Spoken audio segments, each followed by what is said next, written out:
Yo, what up, it's your boy, GV. Live streaming on both Twitch and YouTube today. Yeah, hopefully everything's all good. This is so weird. Man, if everything goes in the same chat, that would be so nice. Back when we were multi-streaming the last time, it was rough, man. It kind of half worked. The other time it worked. It was so weird. So hopefully we're good. Let me know if there's any issues on Twitch or on YouTube. We should be multi-streaming to twitch.tv /Grolvana and also to youtube.com/Grolvana. So for anybody watching the VOD, what was that? Whoa. We back. We so back. Oh, we so back. Look at that. A couple of Twitch Prime subs. Oh my gosh. Can you believe it?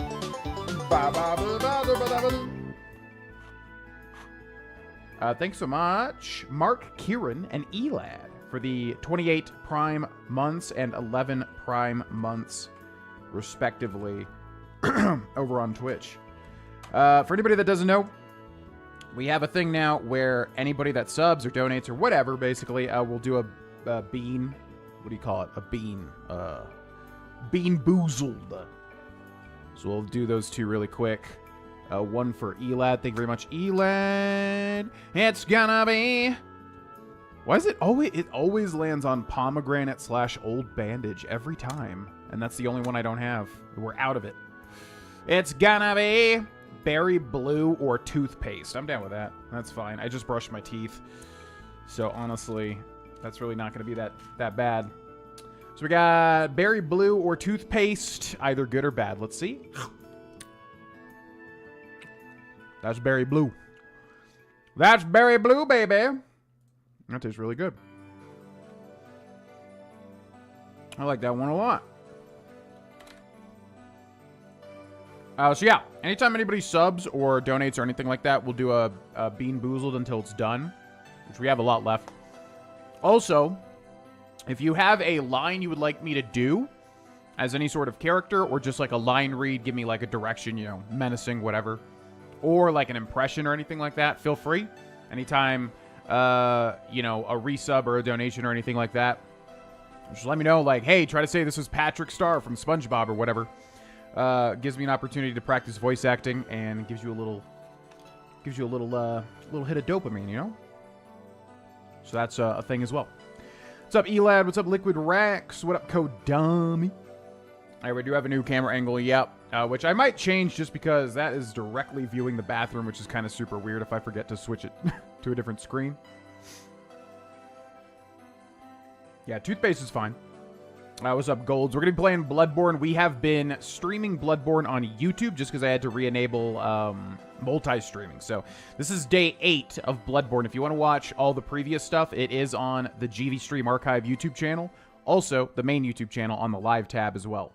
So you can watch. There's 7 other Bloodborne streams that we were doing because we were guiding the game. So we're going to continue that here. The next game that I kind of want to play is Pokopia, honestly. That comes out either today or tomorrow. You're gonna make me... I think I'm not gonna do that one. Maybe later in the stream. Maybe during a drinking stream or something, maybe. Currently, I'm not feeling it. Alright, let's do another spin for Mark. Whoop! It's gonna be toasted marshmallow or stink bug. Oh, God. Toasted marshmallow or stink bug. Well, we got one good one, so I'm betting this one's gonna be bad.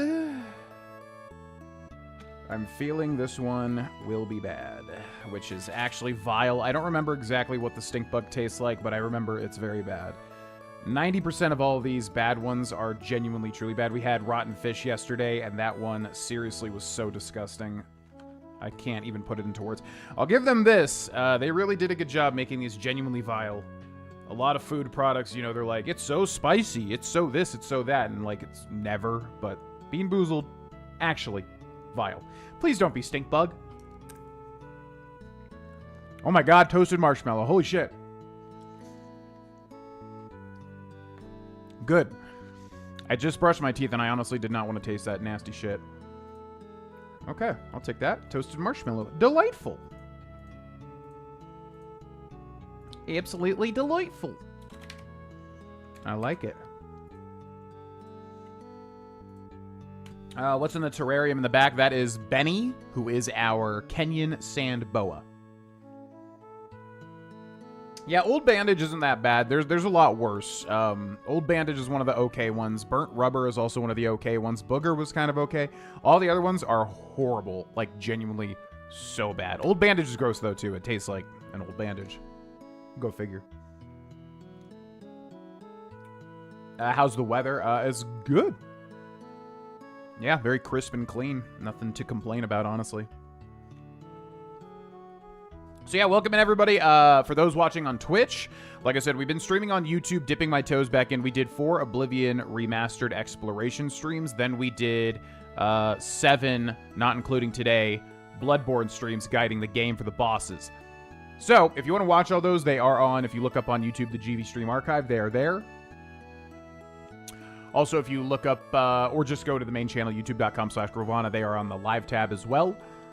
And yeah, we'll be multi-streaming. As I've said many times, for those on Twitch, you might not have heard this, but been dipping my toes back into streaming. Currently, I do want to build towards a schedule, which right now is Monday, Wednesday, Friday, 2 p.m. Mountain Time, which is 4 p.m. Eastern Time. However, we've got a lot of personal stuff going on in the works in the background. All good things, as I've said. But they're going to take... It's basically the type of thing where if I get a text, I just have to put everything on hold and go do a thing. So what that means is for the next 1 to 3 months, you know, we're going to be dipping our toes and trying to stick to that schedule, kind of like feeling it out, feeling how I want to, you know, take streaming in the future. But I can't fully commit to anything for probably like 1 to 3 months, just as a heads up. But after that, we'll see where we go. And let's get into it. And please let me know if there's any issues, because, yeah, this is the first time we're live streaming. Oh, wow, we have a level 1 hype train. Look at that. Oh, my God, hype train. I haven't heard that in 1,000 years. Yeah, let me know if there's any issues, because I have not multi-streamed in a while. We should be good. Is there not any way to, like, pause this? I don't want to see this.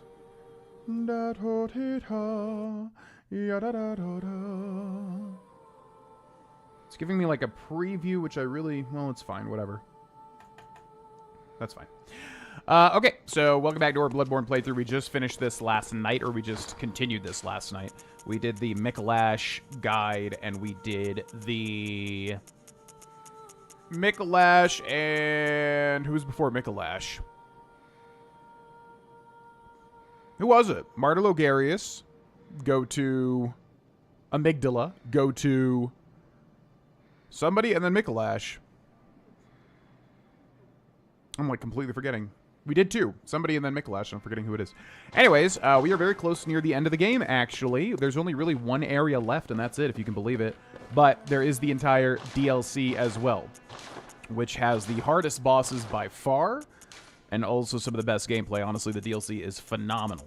So, the only game coming up, I did want to play Resident Evil Requiem, but I also want to play Pokopia, because I was considering doing guides for it if it was guidable, which I just don't know at this point in time.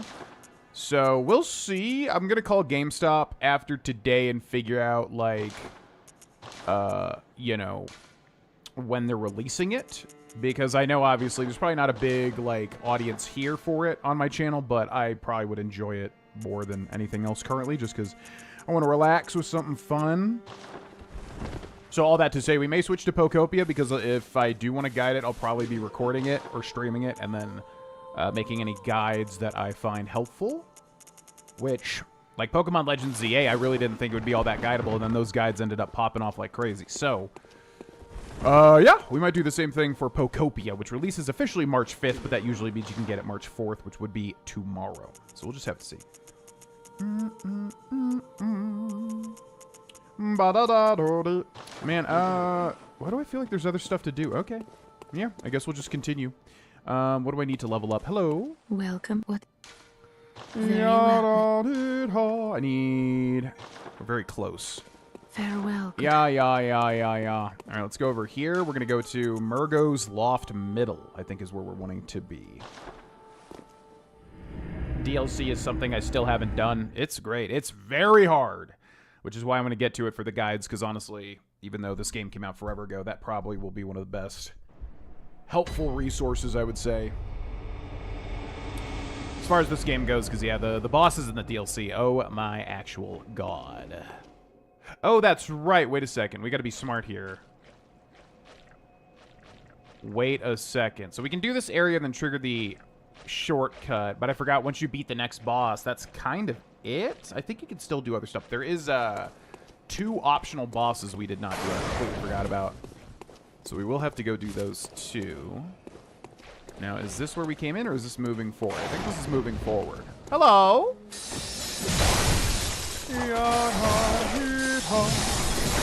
Ow.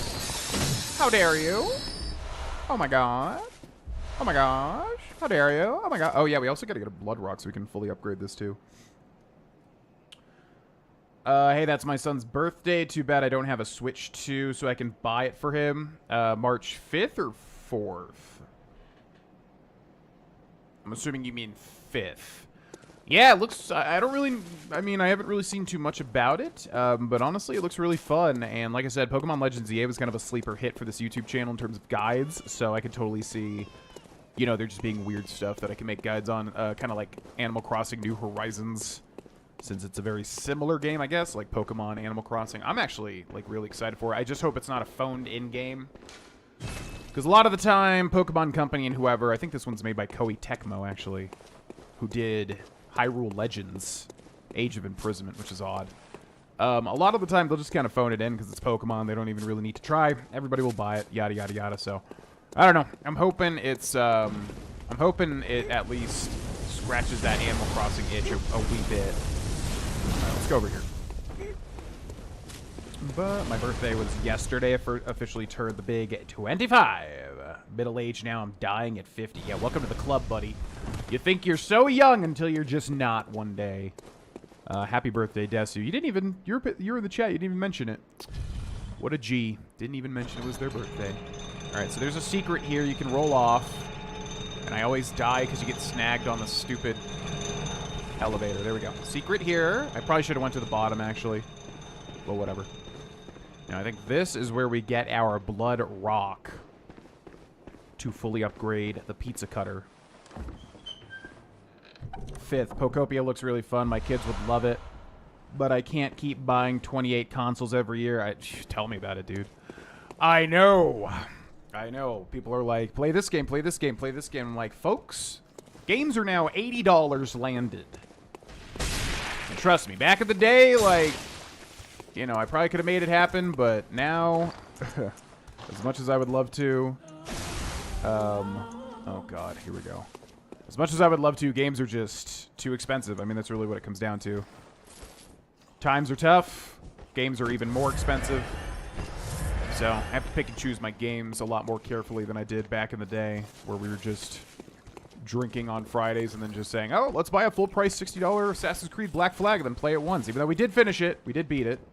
On stream later, but yeah, times are tough, man. Okay, so what is the deal with these guys? They try to grab you. Oh, okay. Grab me through the rock? Okay. All right, this is already terrible. Okay, let's do an R2 here. That's not gonna hit. Oh boy, this is going really bad.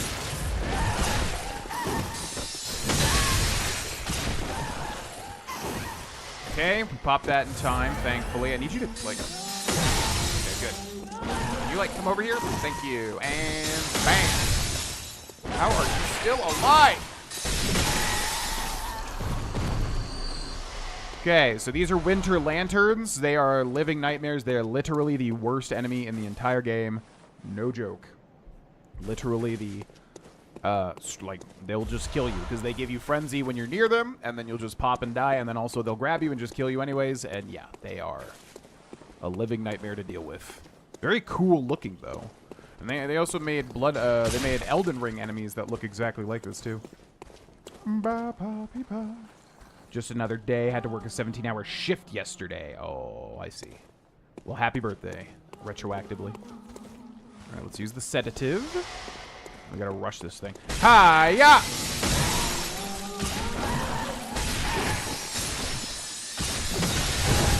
good. Okay, I was going to say, that's going to pop. I think if we can get these 3 killed, we will be okay. Also, they do drop blood gems, which I think are actually really good if I remember correctly. Oh, boy. All right, come here. Gonna take that damage.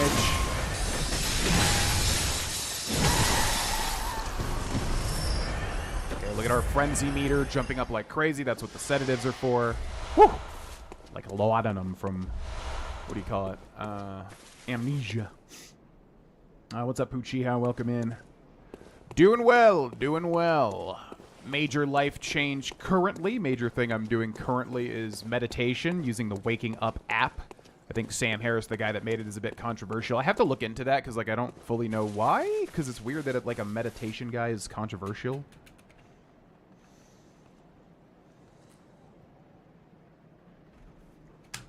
But yeah, I did it way back in the day, maybe like 5 years ago or something.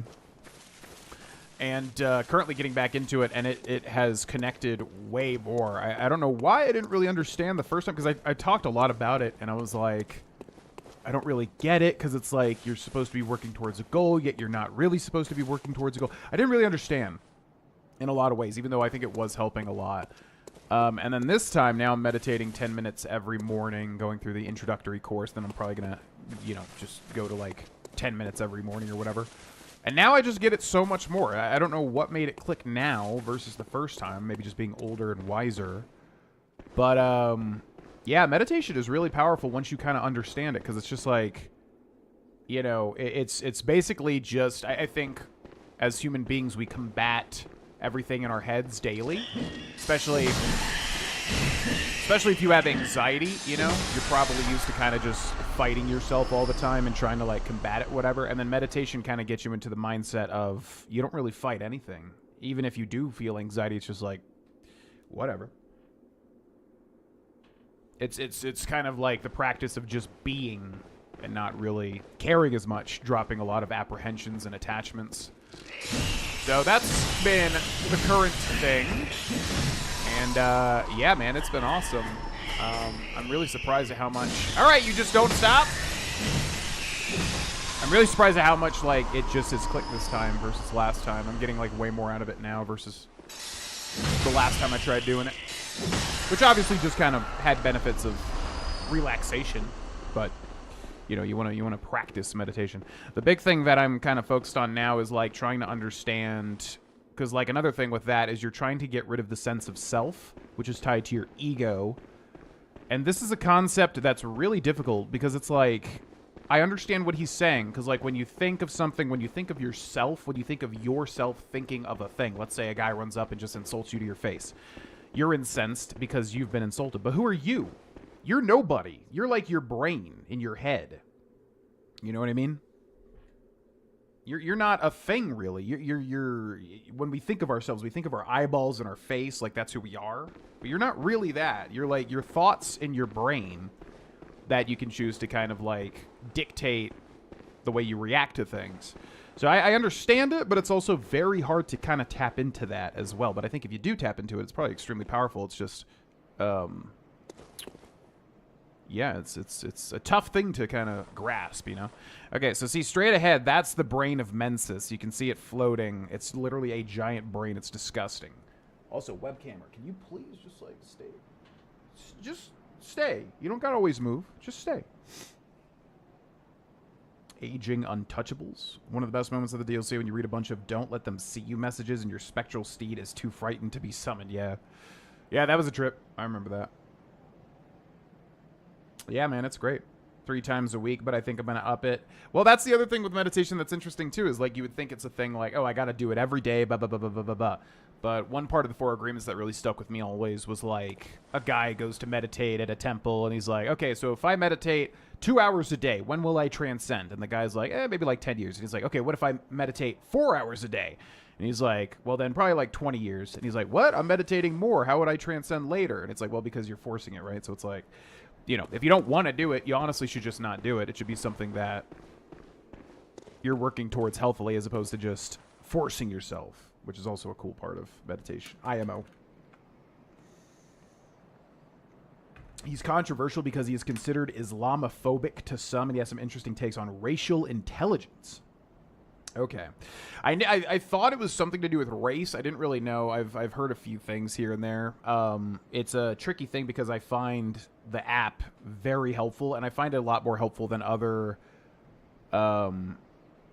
meditation stuff. Because, like, I downloaded a different one when I was starting, and it was so lame. It was literally just, like, a woman going, like, you know, you are one with the world. You feel peace. And I'm like, okay, this is literally not what I need. I don't need some, like, you know, you feel good, affirmations garbage. I need to, like, literally practice a skill, which is what waking up is. It's much more of, like, a transformative experience for me. So, yeah, it sucks that he's considered controversial. I have to look into it because I just don't know the details, because the app is genuinely extremely helpful to me. My life is go, go, go. I could do with a reminder to slow down. I mean, I would recommend, I really want Cindy to get into it, but she's doing her own thing, and I respect that, and I'm just like, oh my god, it would help you out so much, though. But you obviously can't force things on people, but I'm just like, oh my god, it would be like, because we have very similar brain types, I'm just like, you would benefit so greatly from this. But yeah, so I obviously don't want to push it on anybody, but I would recommend it. It's genuinely been super good. Like, we just did a D&D session, Kodami and I, and like on the way I meditated, obviously not with my eyes closed, but I didn't really have time to do it in the morning, so I was like, well, I'll do it on the long drive that we took. And then, man, it just set the stage. Like, that beginning of like our D&D session was so fun, and I was so in the moment and not like worried about, you know, oh, what's my character gonna do and this and that and whatever. It was just like it really set the stage for like the whole day, and it was just such a great day. He's still a threat until he's dead. Medicate for approximately 15 seconds before my son comes up and hits me on the head. Yeah. Yep. Oh, yeah. Cat would do the same thing. Yeah, Greyjoy's doing it right now. He does it if I'm out there meditating against the wall. What's up? Live from Red. Oh, my God. For real? You are literally the gaming god. Well, that's what's interesting, because like I said, I know Sam Harris is considered controversial, but to me, it's like, well, he's like a master of meditation, or at least that's what he presents himself as, or whatever. So to me, it's like, to genuinely hold racist views or whatever, that is like, to me, at opposite ends, because I would think somebody that's really in tune with meditation, knows a lot about it, would obviously distance themselves from, you know, negative emotions. So to me, I'm like, again, not reading or knowing anything, I'm like, okay, if I look into it, is it more of a thing that he's not afraid to say his thoughts because, you know, he's a meditator, and it's like, whatever people's perceptions of me are, I'm not really going to care because I'm Zen, whatever you want to call it? Or is he genuinely just like, genuinely does have bad opinions on shit? I don't know. Like I said, that's why I want to look into it, because I'm very curious, because it just seems you know, it's kind of like, I don't know, some sort of like pastor or something being a murderer. It just doesn't make sense in my mind, but... what's up, Dark Autumn? Welcome in. Crushed it, that D&D side. I think we all did. That was one of the most fun sessions ever. That was such a joyous day. Oh my god, and the food too. Oh my god, what a great day. Neuroscientist and philosopher. Okay. He isn't actually controversial. People are just dumb. See, I don't know. I have to look into it and make my own conclusions, because I've always heard that he is. But like I said, to me, it just doesn't make sense with what I've heard him talk about in the Waking Up app.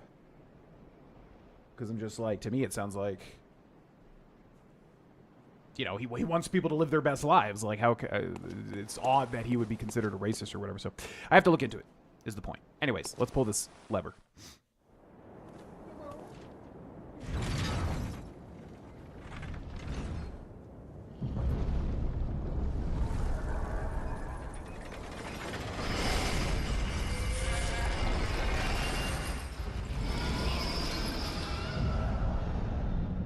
Now, where's the elevator leading down there? I'm forgetting. So you pull that. Is it just you continue this way, or is it in the bottom of Mikolash's zone? I'm trying to remember what elevator actually leads to the Brain of Mensis. Does anybody know?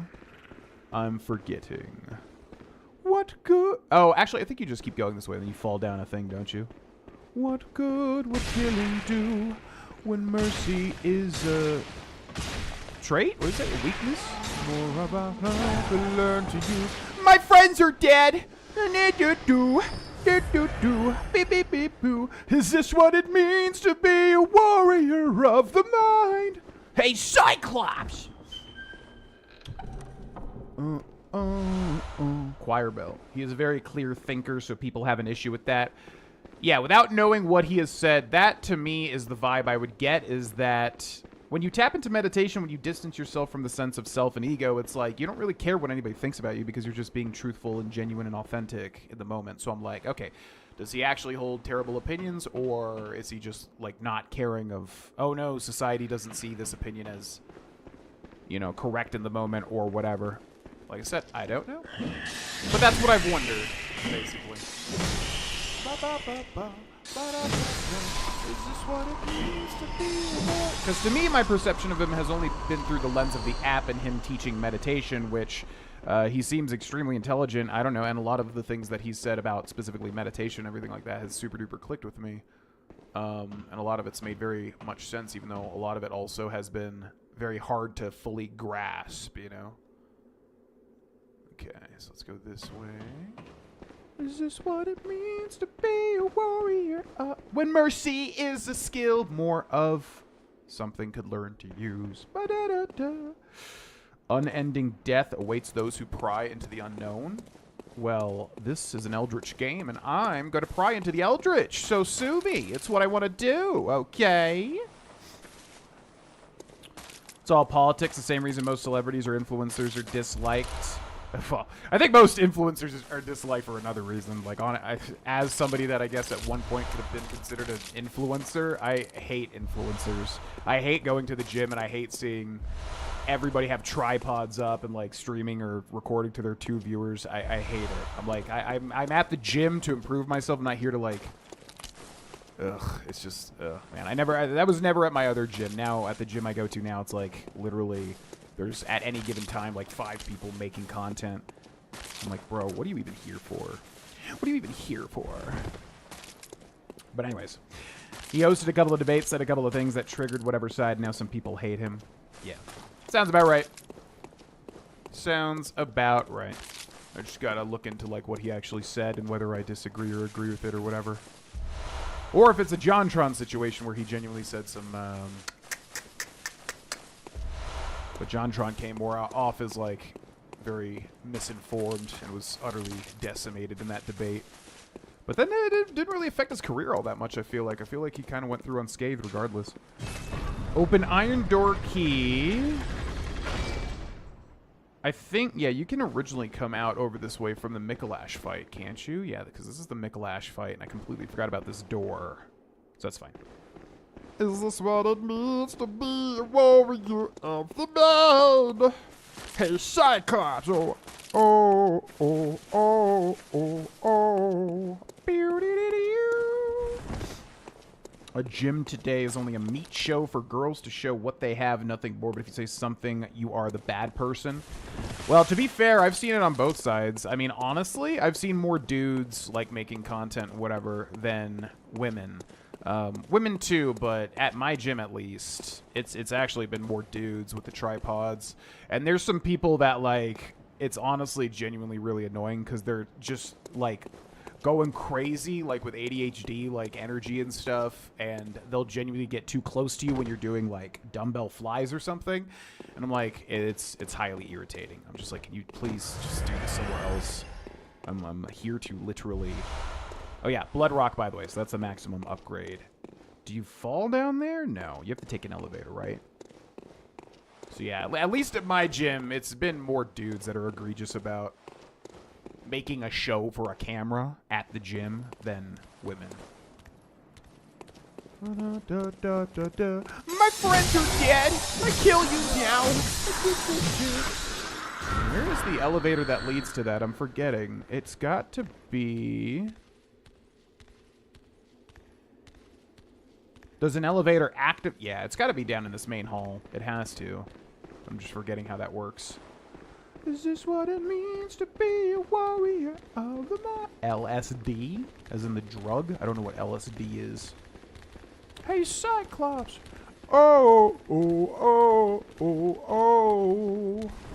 Okay, so there should be an elevator down here, I think, that has activated now that we dropped the Brain of Mensis. Yes, it's this right here, actually.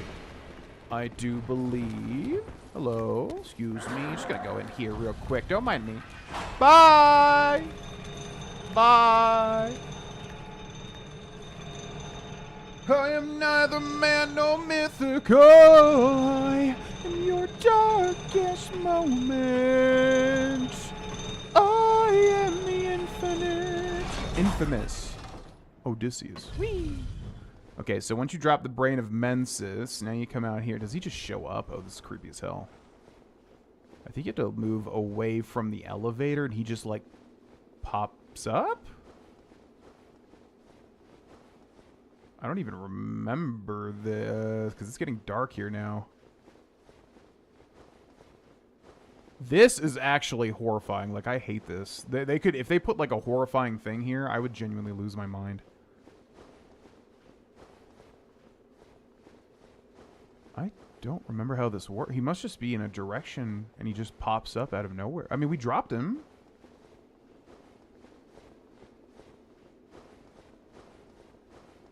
But I literally don't see a single thing. Wait. Oh, I can see him. There's like literally the lightest shade difference in the darkness here. Yeah, there he is. Oh god, man, if they made this horrific, this would be so terrifying. So this is the Brain of Mensis.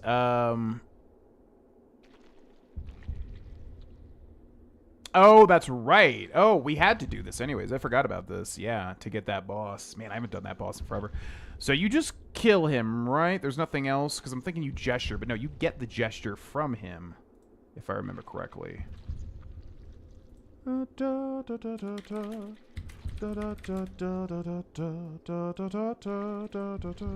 friends are dead.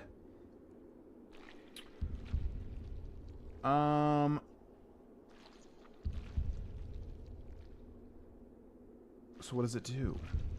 It will respawn even if killed? You can still perform the make contact gesture even after killing it. It doesn't have to physically be present to get the +3. Oh, okay. You do gesture. Oh, so you can just come down here and use that gesture regardless.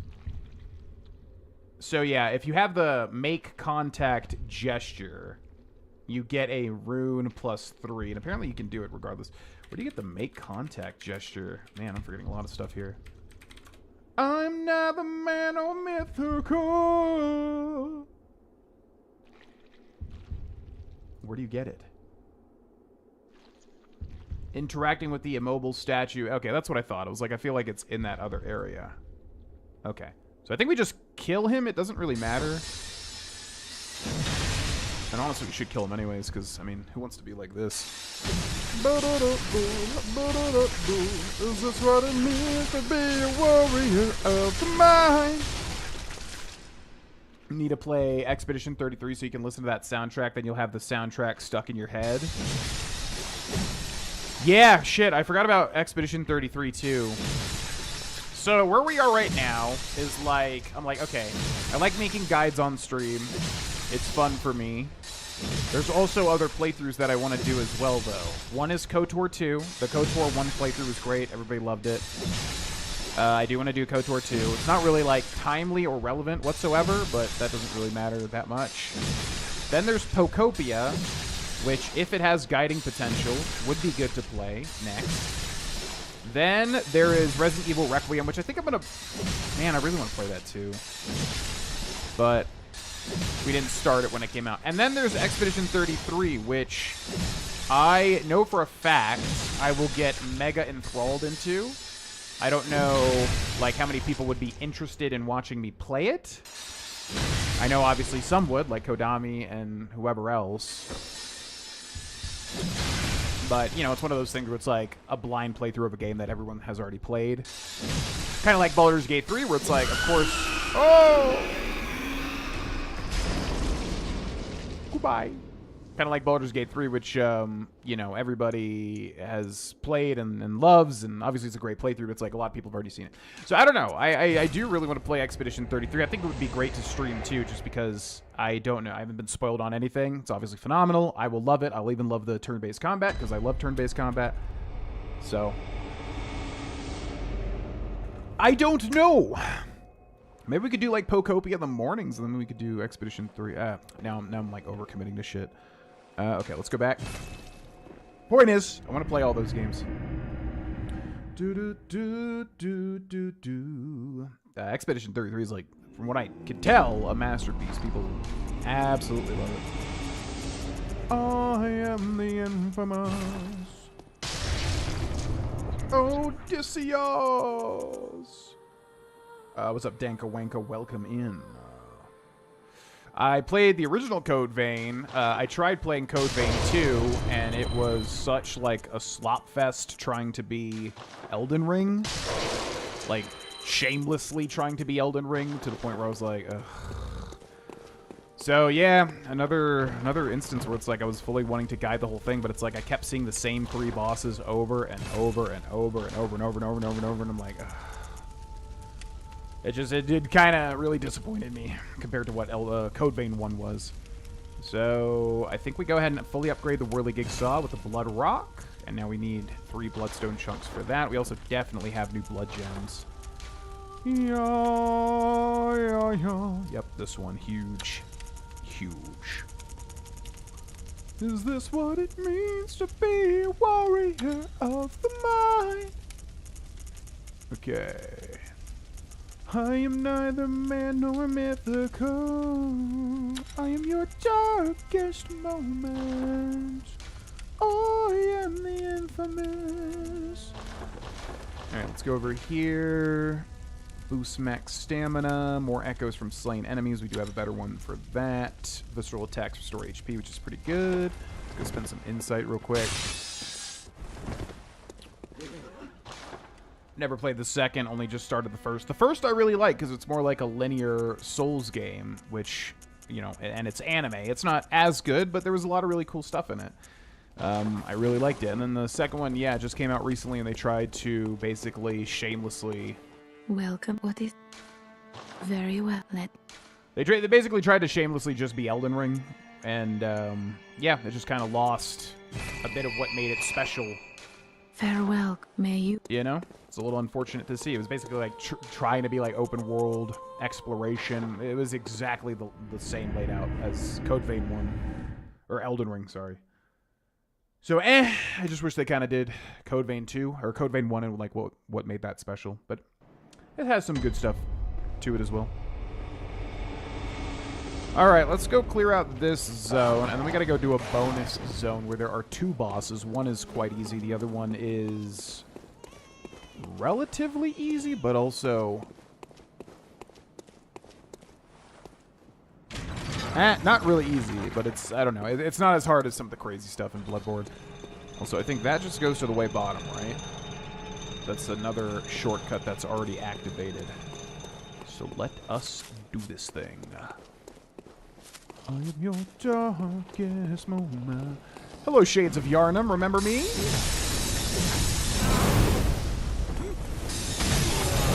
Okay, buddy. All right, buddy. I get it. You can cast Fireball. I get it. Where you at? Whoop.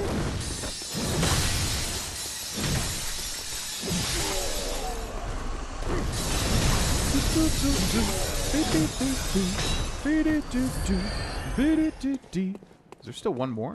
We only killed the 2, right? Is this what it means to be a warrior of the mind? We'll probably keep this stream somewhat short too, FYI, folks. I gotta cook breakfast, and then I gotta do a voice acting project. It's the 3rd project that I've worked on with this guy, and it is so freaking cool. It's like a cyberpunk world. Very similar to Cyberpunk 33. Cyberpunk... God, what is it? Cyberpunk 2077. Very similar to that, but it's not related. It's just kind of like heavily inspired. But the artwork on it is so cool. Like, I genuinely love working on this world with this guy. So I gotta do that after this. Gotcha. Oh, just not. It's not gonna do it. I'm neither man nor mythical, but a big... Recurring projects sound cool. Yeah, it all depends. I've gotten a lot of extra work with certain people with my range, because I do think I have a pretty good range, at least as like a beginner. So this guy in particular, I've already done like a mad scientist for him, and I've done a really cool character. It's basically like a super toxic masculinity, kind of like jacked with like cybernetics guy. And then that one was a lot more fun. And then this time, I think he sent me like 2 other characters. I have not looked at the scripts yet, so I'm not even sure what they are currently, but yeah, I get some stuff based on my vocal range, which I definitely pride myself on. Okay, so we can drop down there. This is what it means to be a warrior of the mind. I think it's probably better to work our way back this way, where there are more pigs, and these got eyes. They have been granted eyes. Oh, God. Wow.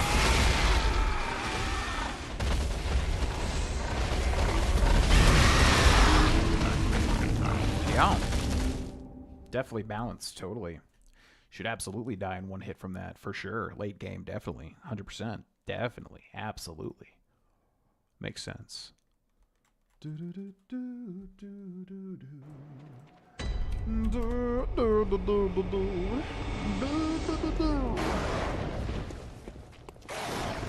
Absolutely. Makes total sense.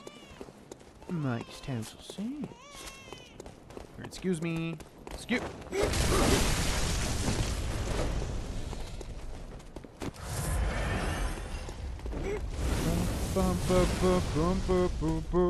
I don't even want. It doesn't matter. I've already killed you guys. Leave me be. Leave me be. There's a great grinding zone, by the way, for blood echoes.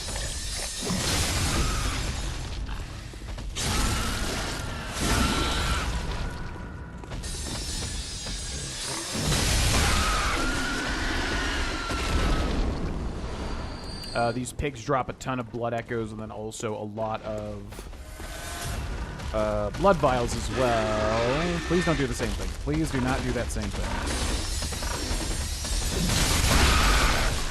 Get behind these guys.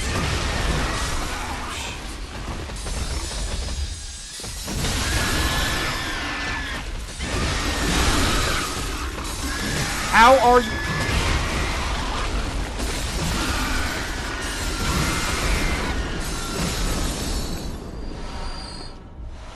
Always with the 1 HP, man. Like, it's actually insane how much that happens.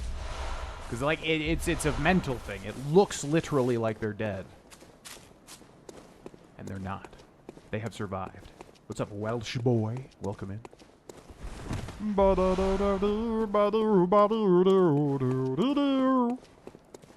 Okay, so... No, we're going to work our way back around there. There are more shades to deal with. And I gotta remember not to fight the boss, because if we fight the boss, I don't think it messes up anything, but it definitely puts you into the end game immediately. And I'd like to do all the other stuff first. And this boss is actually not that bad if you kind of know the tricks. What's up, guys? How's it going? Oh my god. Sons of bitches.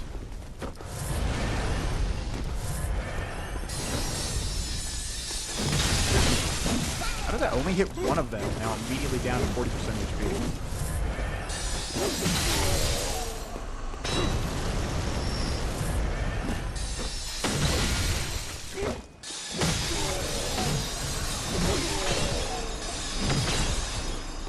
Okay. These guys were the Shadow of Yharnam boss, if you remember correctly. They just kind of copy and paste them. Something I actually don't really like about these games. Yeah, it's a common RPG thing to, like, have a boss kind of re-show up as a normal enemy. It's supposed to be... I think, like, the intention is always like, wow, look how powerful you've become. You can kill these guys instantly now. But I never really feel like that. To me, it always more just feels like, oh, they're just reusing enemies to save on, you know, having to make new enemies or whatever. I think, to me, it's like a thing where, like, I don't know, a boss should feel special. Like, you should only see them one time, which is kind of what takes away from Elden Ring a bit for me. is that there's so many, you know, bosses that are reused for, like, mine bosses and whatever. And to me, it just kind of takes away. It's like, I don't know. They're not as special then. Which is why I love the big rune fights. But then they kind of reuse some of those too, which to me doesn't feel as good as just not doing that. I'd almost wish they were just like not in the game at that point. Like the second, what is it? Yeah. The Stormvale Castle guy. Like, I really wish they didn't do like a redux of him. Whoa, whoa, whoa, whoa, whoa. Okay, we can fall down here. Alright, so I think that's basically this entire area. Did I miss something over in that corner? Is there an item back there? No, I think we got it already. So yeah, that's basically the final area of the game done. Once we kill the boss that's at the top of this, we get warped to the home base. Which we don't want to do because the home base will change at that point, and I'm pretty sure you can still do other stuff, but I don't want to do it just on the off chance you can't, and I'm forgetting that. So I think now we go do the final optional area in the game. This is, lore-wise, this right here is, like, what is it? Queen Pethumaru or Queen, like, Princess Yarnum or whatever? This whole area is Yarnum. Lore-wise, like, you know a lot about her when you go through the Chalice dungeons, which, again, are that really weird, optional, kind of randomly generated thing that a lot of people don't do. Because I think she, like, had a great one, which are the Eldritch Beings. They, like, impregnated her, and then she had a baby. The baby is Murgo, who is up there. And it's like an invisible baby. It's not even visible. It's so weird. So that's who that is, anyways. But yeah, up there would be the boss, and I don't think I want to do that. I think I want to go do the other stuff first. But I think there's a shortcut, too, that we need to unlock. Let's open up this bad boy.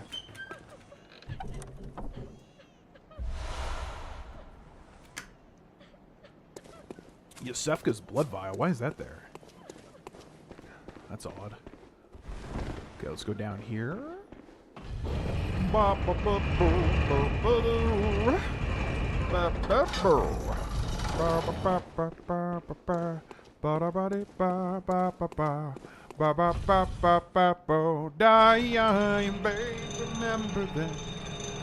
so this is where we hopped off to go do the Brain of Mensis thing. We're going to take it all the way to the bottom. Just to save us a bold hunter's mark.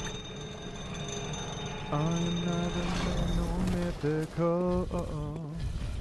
I am your darkest moment. Will you play the Fable reboot this year? It kind of will just depend on, like, if I can at the moment when it releases. We don't have a release date, right, for it yet. I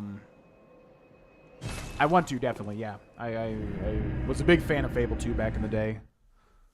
And even liked Fable 3 quite a bit back when it first released, although there's some issues with it. I definitely would like to. It'll just depend on if I can at the moment when it comes out. Alright, let's make sure we're fully prepared here because this is going to be a big adventure now.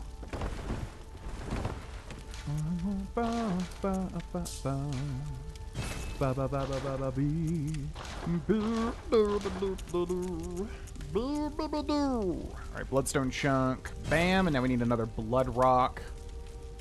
There's definitely one in the DLC, right? Where do you get...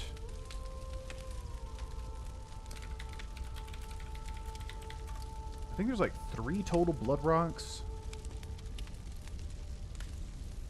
Oh, you can just try to buy one with insight. Well, shit. I wish I realized that. I would have saved all that insight. I forgot about that. So then the Nightmare of Mensis, which is where we got it. There's a 3 in the Chalice dungeons, which is horrible. And then there's 1 in the DLC. So we probably won't be able to upgrade this until we're in the DLC. But that's fine.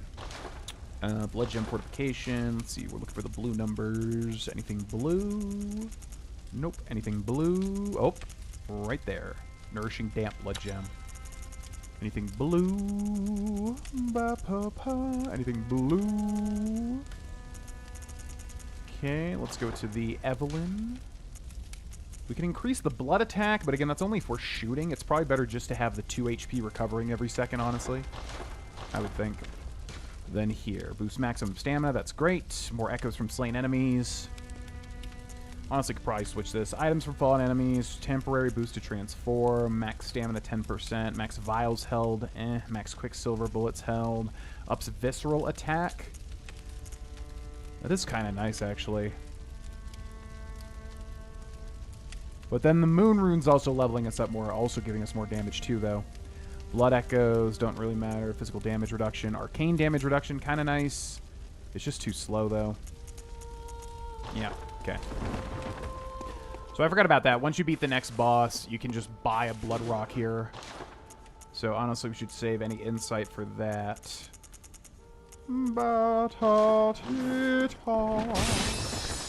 So let's go to the store over here, see if there's anything we want to buy before we level up.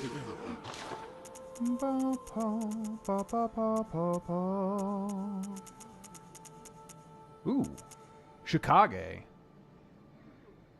When were we able to buy that? This, man, I really should use this one day.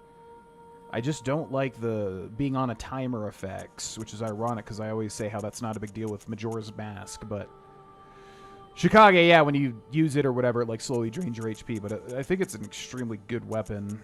I just don't like it because you're on a timer, but it's probably not that big of a deal. Gold Ardeo, a classic helmet. Okay. Yo, what up? Welcome. What is it? Very well. Let me. Endurance up to 25. And then probably Vitality, I think.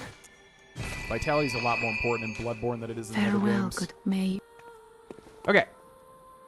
So, we basically done the entire game at this point. The only thing we didn't do was these Chalice dungeons, which again are just kind of like randomly generated dungeons. There is unique bosses there.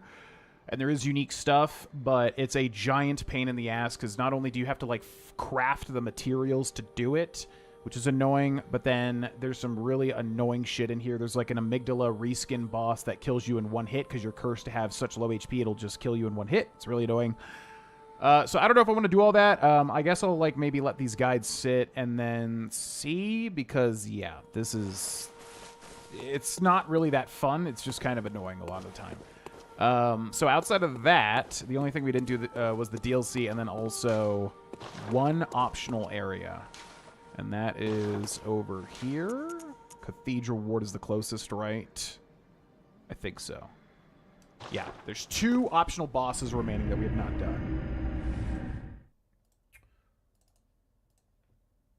And then we will be all caught up for the final 3 bosses at the very end of the game. Oh, wait, we need to get another third of an umbilical cord, but that's right. We can get the third one from the next not missable boss, so it's all good. All right, so we also got the Cathedral Ward key, which you want to take this elevator up to get. I forget. Oh, yeah, that's right. In Yargul, there's like a key in like a cage, and if you get that, you can access a very horrific zone of the game that has 2 optional bosses. I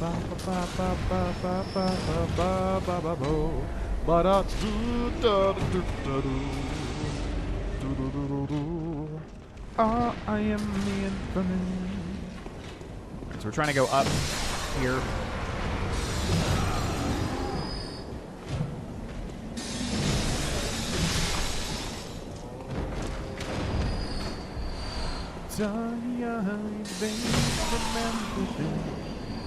We're looking for a ladder that can take us up. Remember me. Remember us. Okay, so I think it's in here, right? Last time we came here, we didn't have the password. No, last time we came in here, we didn't have the key. And now we have the key. Hi-ya! Yeah, found in Yargul, I do believe. Open door with the upper cathedral key. Okay. So this place, one of my favorite places in the game, definitely one of my favorite, like, bonus areas. You got these little nasty, like, lore-wise, they're literally like abortions or something.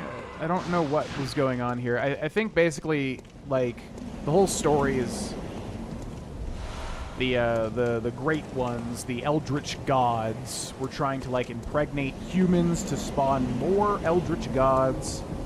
And for whatever reason, up here at the top,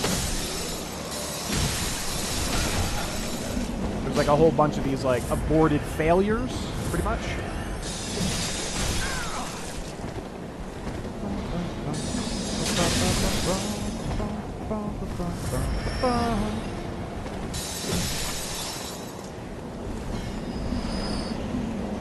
Like these guys right here. They're like aborted, abandoned god failures. Okay, there's a lamp there. Yeah, and it's just so creepy. Like, the music gets genuinely really terrifying. Closed by a device. Excuse me, guys. Just grabbing the items over here. Great Lake. Which give us some sort of damage reduction.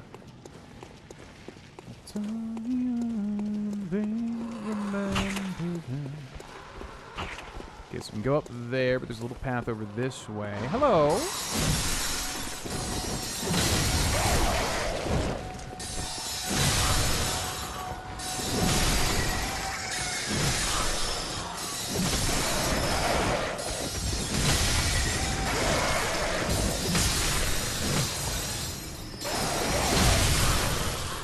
Bye! Frenzied cold. Is that really all that's over here? Frenzied cold blood? Okay. Oh, hi. Look, I don't want to kill you guys. You guys don't do too much to me. So just keep squiggling along. Do your thing. We got a scytheman up there. Not too scared of this guy, though. Hello. Cut you down to size here. Okay, thank you. Would have loved if you could use this cool-ass, like, arcane scythe. There is a scythe in the game, but you basically have to beat the game first to use it. Oh! Cannot believe that didn't stagger him then. Choir set here, which actually might be a cool little upgrade. Alright, now we've genuinely entered the horror zone now.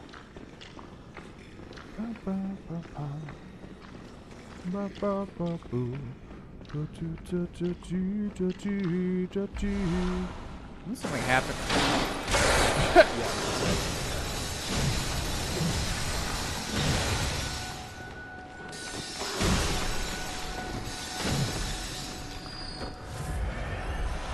Yeah, I was gonna say, I think something pops out there. There's like a weird glitch here or something that you can do. I believe some sort of skip. I think. Speedrun related. Could be wrong, though. Okay. Very, very small area here.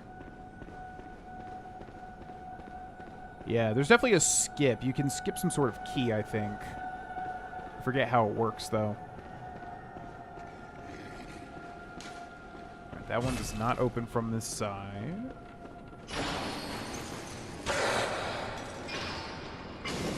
And the chandelier breaks down, and then we got 3 of these werewolf guys, and they're all charging me at once. Actually pretty scary. Oh, God.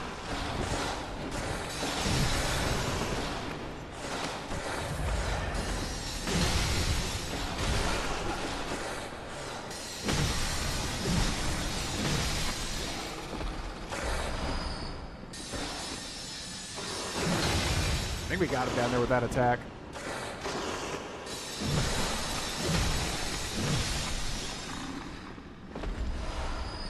Okay. I think there's still one down here somewhere.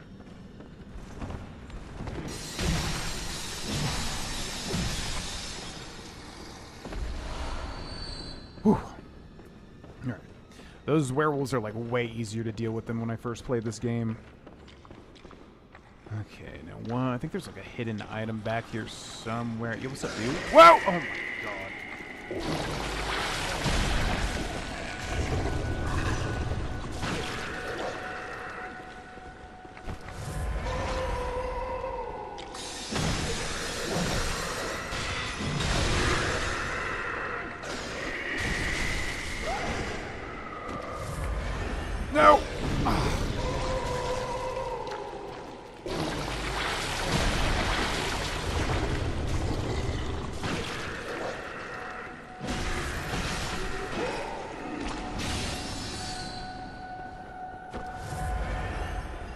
Yeah, as I said, those enemies there get so out of hand if you let them grab you. It's incredibly annoying.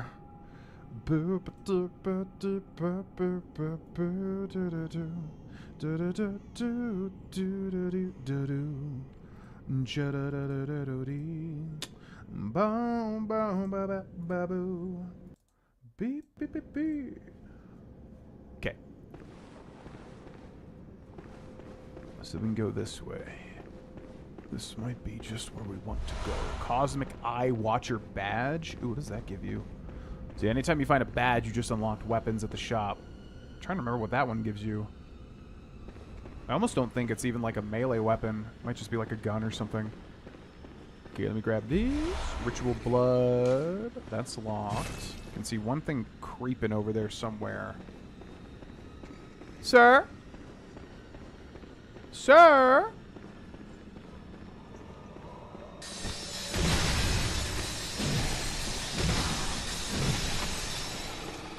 Luckily, our damage is pretty solid at the moment. Okay, so I think we're working our way back over here. I think there's one more of those little grabby guys. So we've got to be careful. There's this guy, too. Let's go kill him before he starts moving. Okay, there is definitely a grabby guy in here. Yep. Oh, my God. You little punk. No! These guys get so out of hand, man.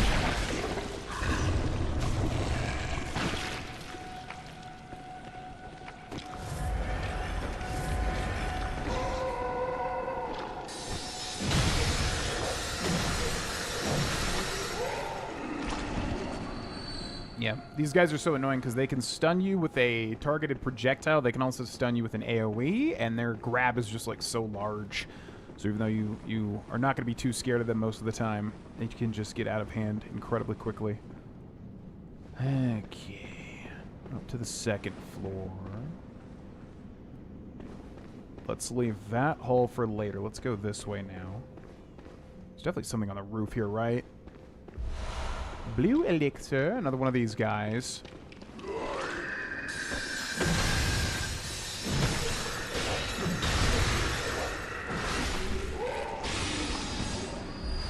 Blindfold cap. Madman's knowledge. Madman's knowledge. I think this is to signify this thing's been sucking all this knowledge out over here. Pearl slug. Not really anything we're going to want to use too much. And now we've already been here. This is where we fought the werewolves, so we need to go back over to that central balcony. We're looking for the key to the next zone, basically.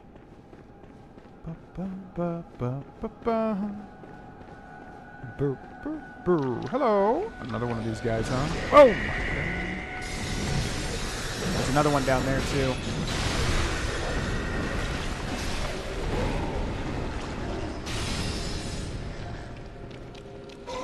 No way! That grab, like, lasts the entire hallway.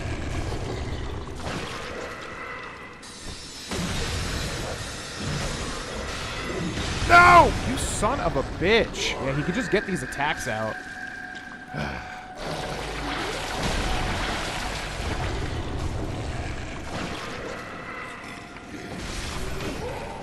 these guys are such nightmares every time. Okay, so killing that guy gives us the orphanage key. This is a little bit of a shortcut to the right there. What's up, Ranger? Welcome in. Hello, hello.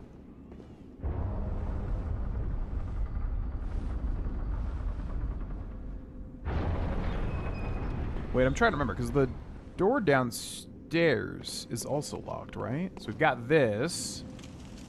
So I think this is like an actual living thing. We can talk to him. We get the make contact gesture, which can be used near the zone with the Brain of Mensis to get a secret moon rune, which is decent. The most amount of extra blood echoes from killing enemies. Oh, so that's the only reason for this. Okay. Thank you. Appreciate that. If you don't know, Soulsborne games typically have like a gesture that does something secret. I think it's in Elden Ring. It's in Dark Souls 3? Dark Souls 1? I'm forgetting. Yeah, definitely Dark Souls 3. That's how you get to the Dragon Zone. Okay, so now we have that key, which we can take down over here. Yo! Whoa. Whoa. Open door with orphanage key.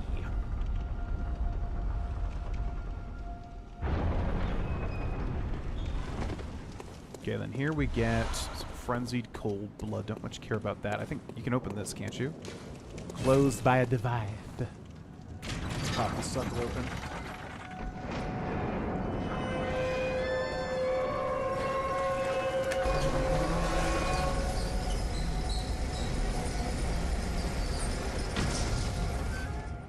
I got a text from Kadoba. I genuinely don't even know how Kadoba has my phone number. What the hell? Okay. Okay, so straight ahead was the lamp, right? Do I want to... I think there's another lamp, though. I don't think it matters too much. Plus, we'll go back to that anyways, even if we die.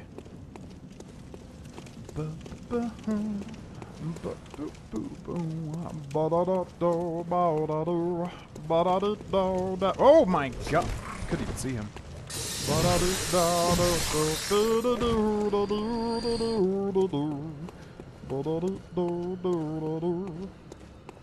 Oh, so this just starts the fight, huh?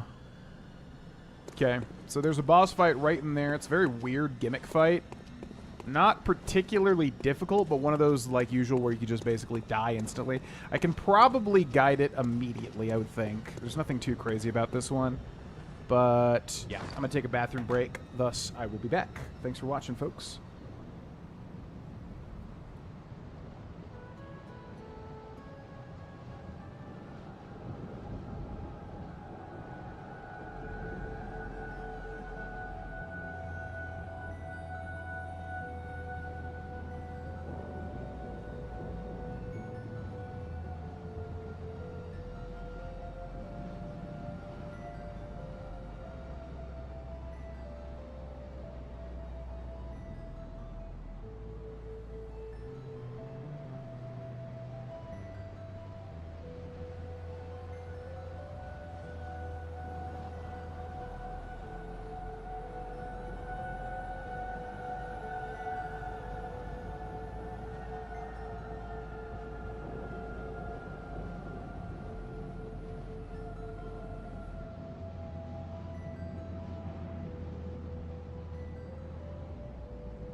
Alright. Yeah. Okay, so let's look this guy up. This should be a pretty easy fight.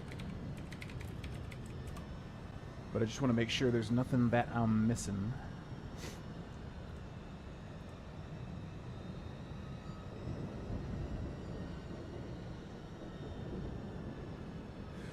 During the fight, we see a crowd of them with the Celestial Emissary, which looks exactly like the other Celestials, hiding between them.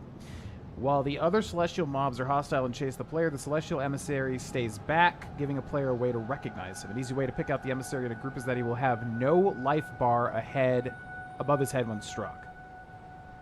Okay. Vulnerable to bolt, then fire. This boss has 3 phases. At the beginning of the fight, they will simply be lots of mobs. After he has lost 50%, he grows in size and acquires new attacks. Around the 25% HP mark, he will start growing tentacles on his head that hurl arcane projectiles. Celestial mobs will keep spawning as long as the boss is alive, and every Celestial mob left will die instantly when the boss dies. In the Great Izz's Chalice version, blah, blah, blah, blah, blah.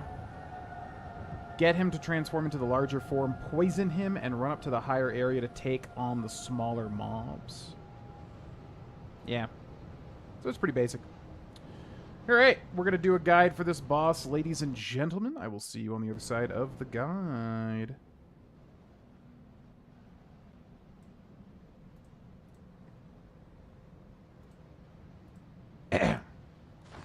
One, two, three, exit. Hey, it's me, GV, and welcome to another Bloodborne boss guide in the year 2026. This is the Celestial Emissary boss, and this is basically a really odd gimmick boss fight. What you want to do is you want to come through the Upper Cathedral Ward. There's a section with all of these werewolves, and basically if you find everything there, you'll get the keys to progress through. And then on the bottom level of that Cathedral Ward area where the werewolves charged you, there's a door. You use a key to open the door, and then you get to this spot right here. Now, the fight will start as soon as we enter it. This is basically a gimmick fight. It's pretty much a bunch of those little kind of like jellyfish slash mushroom men. And one of them is going to be the actual, like, Celestial Emissary, and you need to bash him a whole bunch. Now, the way to know is that he'll kind of be watching you instead of attacking you. All the other dudes are going to be attacking you. The one that you want to be hitting will just kind of be, like, you know, not being aggressive. Then when you get him to 50% HP, he's going to grow very large and deal some attacks. And then when you get him really low, he's going to also turn into one of those tentacled versions that shoot the arcane stuff. So any sort of arcane blocking equipment is going to be helpful here. Also, because this is a gimmick fight, I don't mind using bolt or fire. I think both are strong. I'm going to go for bolt here, just so we can kind of whack him because, again, you're just basically dealing damage to one enemy that keeps growing larger and larger pretty much. So usually I don't use consumables, but for gimmick-type fights, I don't really mind all that much. So, here we go, the Celestial Emissary. I'm going to go ahead and pop a bolt paper, and we're looking for the one that is not charging me, which I'm betting it's this guy in the back, so let's go ahead and heal. So which guy? I think it's this guy on the left right here. So check this guy out. 1, 2, yep, and then look at his HP.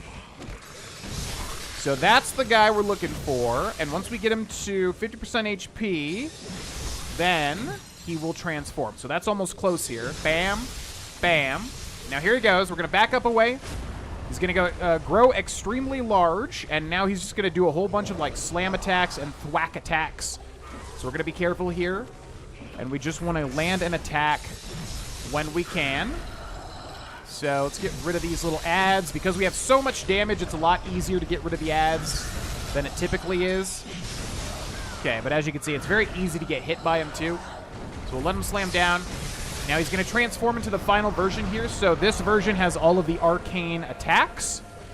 So if we watch him here, he's going to continue to do his normal slams. But he should also do some arcane attacks, which I'm trying... Oh my god. Which I'm trying to show off here. So right here, he's going to summon some Eldritch Stars. You can use the pillars, of course, to avoid it, if you so wish. But as you can see, I mean, nothing really too crazy to write home about, especially if you're using bolt paper and the like. Any sort of big weapon like what we're using here will also get rid of the ads quite a bit. But you don't have to focus on the ads. You can just focus on the big boy, if you so wish, because he's the only one that really matters. So there we go. We got rid of the ads, and I'm going to look for an opportunity to go in. We're going to let him do his thing. Big old swipe attack. All right, and down he goes. Prey slaughtered. Down goes the Celestial Emissary. So yeah, like I said, a gimmick fight. We have a maxed out weapon here, so we might be a little overtuned, but the mechanics of the fight stay the same. Pretty much look for the guy that's not aggressive, attack him, get him to 50% HP. He grows large, then he'll just do very large swing attacks. You want to be patient. You kind of want to circle the columns, get in hits when you can. Any sort of AoE or big widespread attacks like that is going to take out the ads. And then when he gets really low, he turns into the arcane version and will just shoot you with magics. So again, just use these two central columns to kind of keep circling and get in hits when you can. Just be patient, and that's all the fight is. Hope you found this guide helpful. Thanks so much for watching. Subscribe for more, and I'll see you next time. Bye!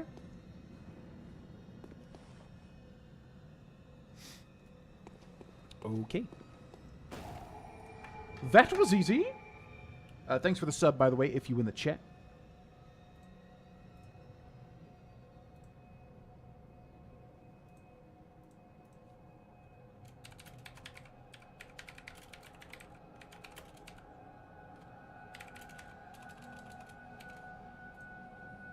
Celestial Emissaries ain't nothing.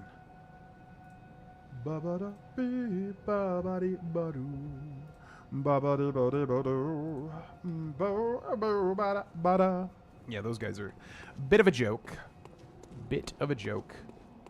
Which was kind of one of my, like, that was my big thing with Bloodborne, was that was the one big negative, was that there's a lot of, like, weaker gimmick bosses like that. Honestly, now, I still think that's true, but the game is so good at its core, I guess I don't really mind it as much as I used to. But it is weird how many just, like, weird gimmick fights like this there are. There's one exactly like this in the DLC as well. And then you got the Witch of Hemwick. You've got Mikalash. You've got this one.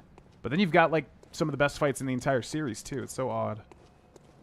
Okay, let's, I think we just, oh, we gotta roll through that. That's right.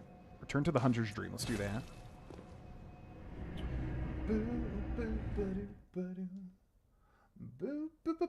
Hopefully we can get this other boss guided, too. That'll be a good stopping point if we do. However, this other one is very much a real boss fight. Very difficult. I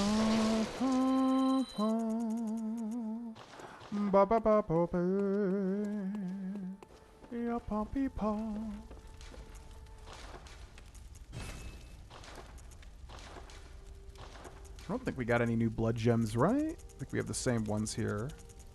Dun, dun, dun. Yeah, pa, pa, pa. And we still have no blood rock.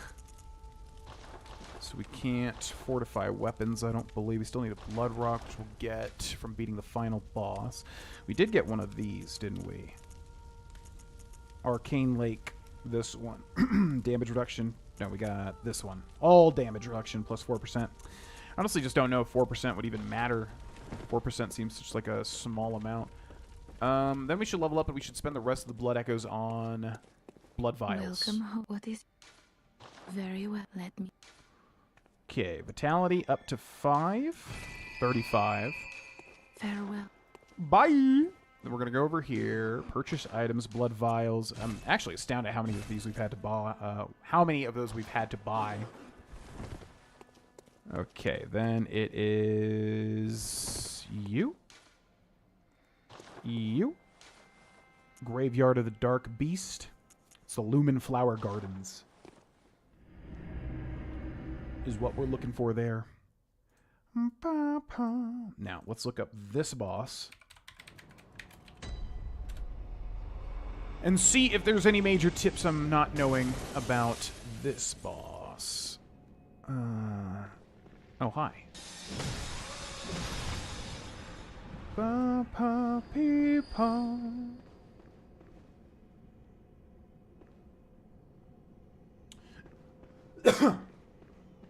Attacking from the sides or behind is challenging due to her fast turn speed and wide sweeping attacks. However, you can get stuck between her two tails, which offers some safety from her attacks. Her wide moveset and unpredictability makes repetitive strategies ineffective. Yep, sounds about right. I remember that being the thing. Hello. Targeting her chest is a good approach, as her attacks are more telegraphed there. And some may even miss if you're close enough. Learn how many hits you can safely land before dodging away. Stay close also reduces the chance of her using a charge attack. While she performs a belly slam, it's a great opportunity to deal significant damage.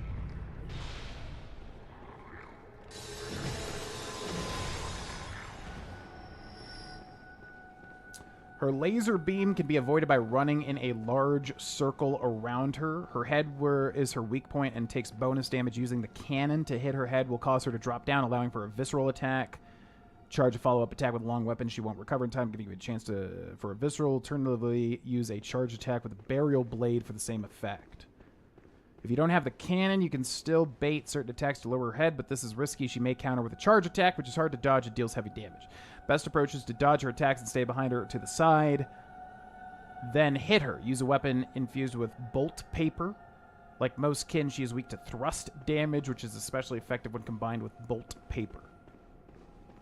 Okay, so she's got a head slam, slams her head down in front of her if the player is at close range. She's got a grab, grabs the player, shoves them into her mouth, inducing frenzy. This attack can one-hit KO if the player's health is less than 1,000. Which I got to assume ours is. She's got Tentacle Swing. Swings either her right or left tentacle at the player. She can do a flurry of attacks if the player is close enough. She's got charge. At close, mid, or far range, she'll perform a charge attack that does massive damage, signaled by her head backing up slightly. One of her hardest hitting moves. Every charge attack in every Soulsborne game is always like the worst thing ever.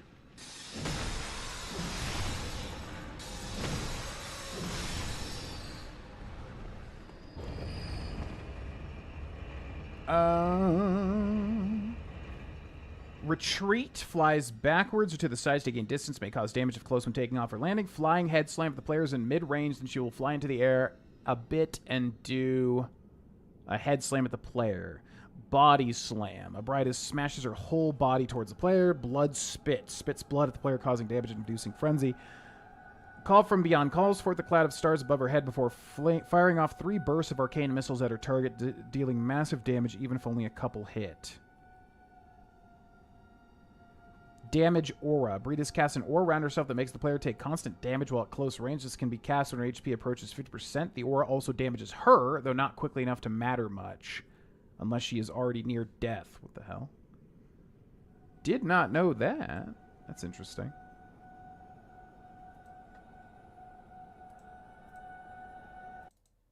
Ba-ba-ba-ba.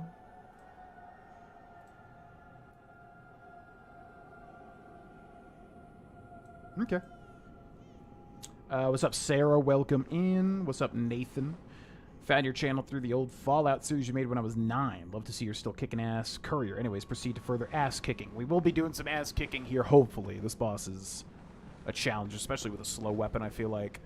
But thanks for watching and welcome in. Damien of Mensis. Okay. So, here we go. This will probably take some practice.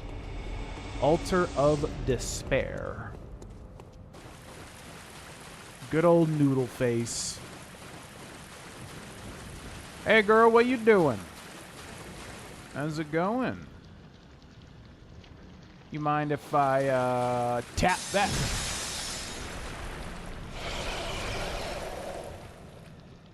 Oh my god, I forgot that's where her face was. Okay. Oh, there's the charge. Alright, so that's the charge. Big old swipe. Big old swipe. Big old swipe.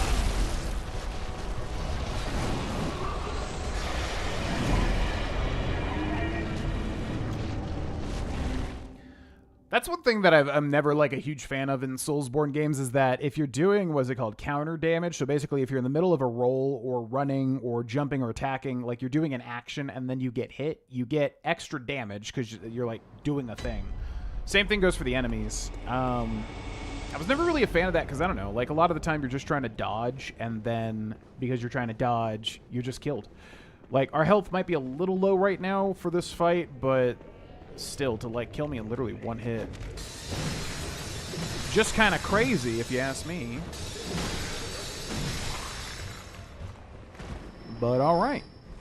That didn't last too long.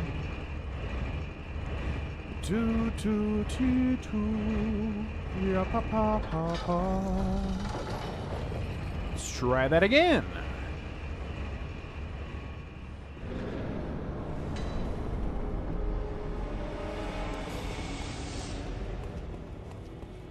Okay.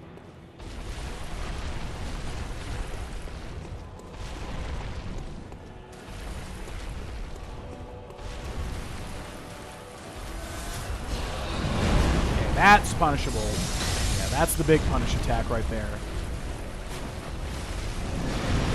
That's the Jesus Christ. I don't know what it is with FromSoft and charge attacks being nigh impossible to dodge. Okay, head slam is what we want to see. That's what we want to see. Absolutely. Man, that charge attack. Oh boy.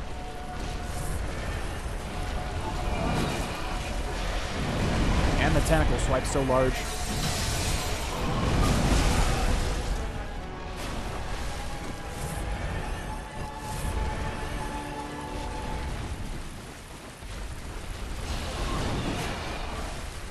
Swipe. Swipe. Slam. See, much damage the Evelyn does. Yeah, I gotta figure out how to dodge that charge attack. That's really the brutal one. So Evelyn does a good amount of damage. I don't know if it does stagger or whatever to her. Ba -bum -bum. Head slam, that's what we want to see. Yep, there's the visceral. Beautiful.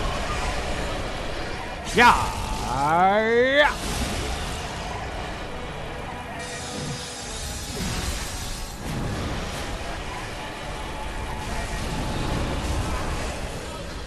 Yeah, I gotta figure out the charge attack mainly here. Okay, there's the fly. There's the blood swipe, no big deal. Okay, that was a good dodge there on the charge. Okay, blood swipe, just dodge it.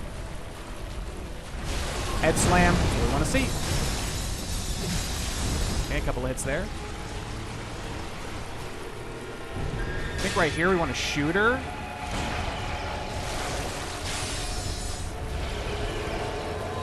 Here's Call from Beyond. Ooh. What the hell? Why did you jump?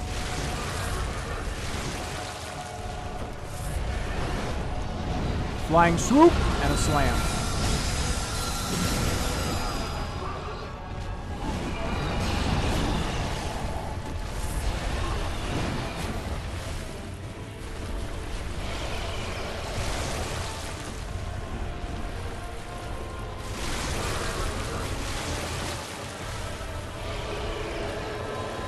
Okay, so 3 rolls, right? 1, 2, 3. Yep. That's how you do that.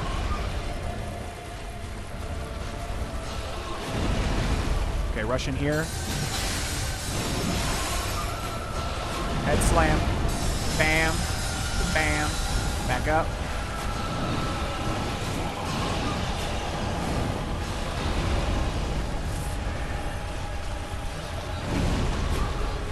Punish that.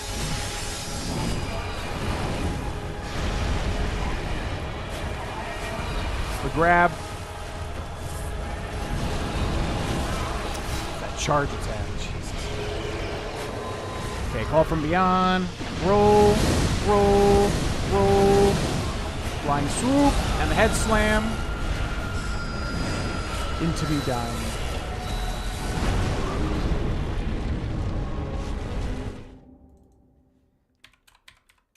Okay, so that was pretty good. That was pretty good. But yeah, what's the deal with the charge attack? If she charges you when you are close range, there's very little to do but stay still and take the hit from her head to avoid getting one-shotted. If you try to dodge or walk to her sides, you always will get hit by her tentacles. If you're pretty far away and she charges, just dodge straight away from her or slightly to your left so that her charge can't reach you. Most difficult range is the medium range. It's the best places if you want to attack her. There are rare occasions where the player can dodge left or right to completely avoid the charge, but spotting these situations is very difficult. Try to dodge the charge to learn how to identify the attack very early. Walk straight away south from her with no target lock, and just before her charging head touches you to dodge roll southwest. Okay. All right. Yeah, so ultimately it's that charge attack that's really kind of the issue here. I guess we'll practice her like 1 or 2 more times. I mean, we could definitely just kill her, but I want it to be more clean, as usual. So let's run over here. Hopefully these guys don't fall on top of me. So I guess we just stay kind of close and then always try to bait out the charge attack. That way we can punish her if she does it. Okay, let's give it another shot here. Let's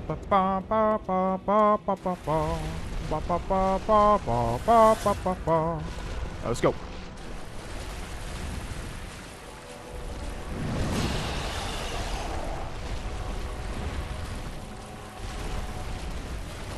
Okay, head slam. That's what we love to see.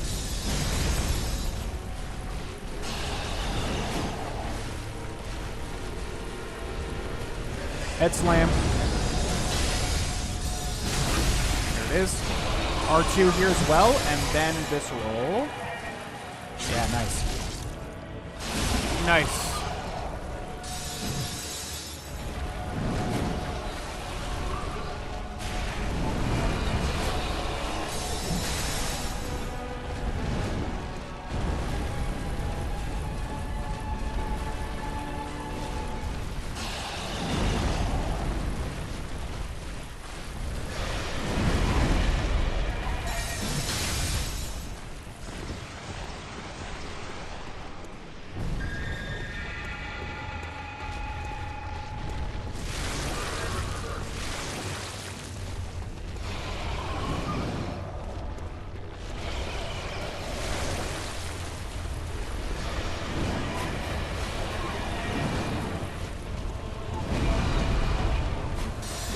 Oh, come on. How did that not hit him?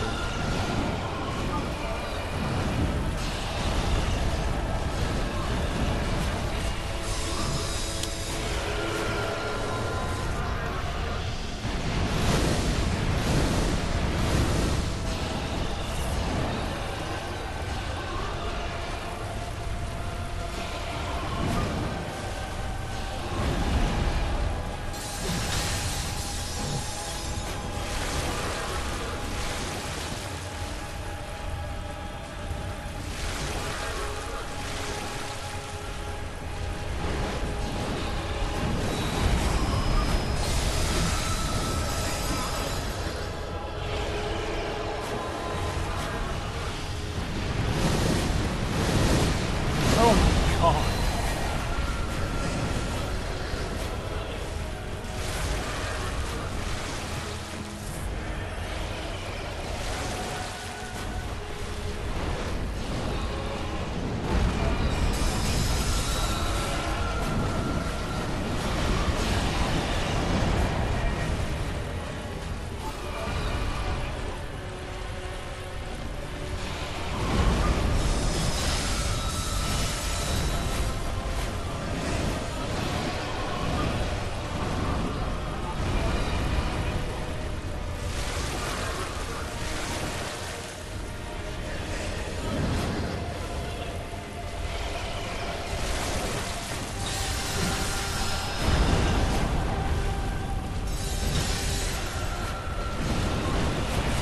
Oh, come on.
Okay, I think we got it. I think we got it. Just kill me now, baby. I think we got it. Just kill me now, baby. I think we got it. Can you please kill me? I'd like to die, so please kill me now. Slap me in the face, that's how I want it to go. Man, I know I can kill you, but I don't want to. Hit me. Come on. Come on. Thank you.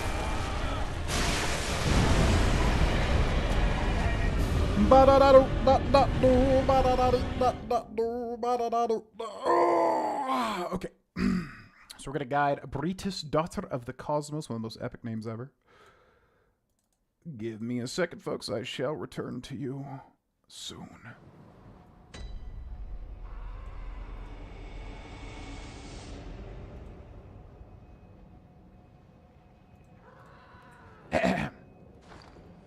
1, 2, 3, feet.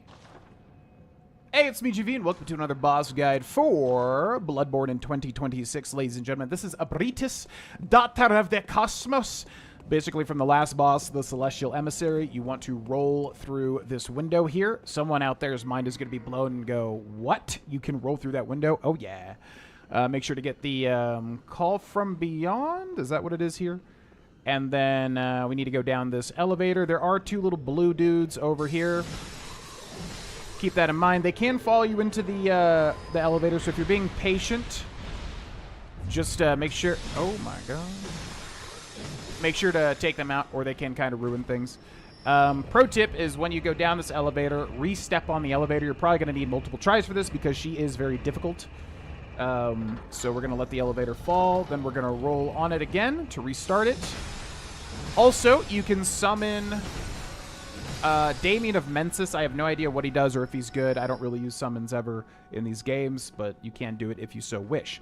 Now, as far as our build, we're using a maxed out Whirligigsaw plus 10, which honestly, you really want to fight this thing with a maxed out weapon. I do definitely recommend that. And then also an Evelyn, which actually could come in handy here, plus 9 Evelyn, because it's a decently powerful weapon. We don't have Blood Tinge, so it doesn't do amazing damage, but you can shoot her in the face a lot of the time, and it might even help with stagger. I think it does. I'm not sure. And then here's our stats as well. Level 80. You want to come to this boss near the end of the game. I'm keeping her last before the final part of the game because she's actually really difficult. My strategy here, you can get in and just go ham with her, but my strategy is to kind of just watch her and look for her head to go down.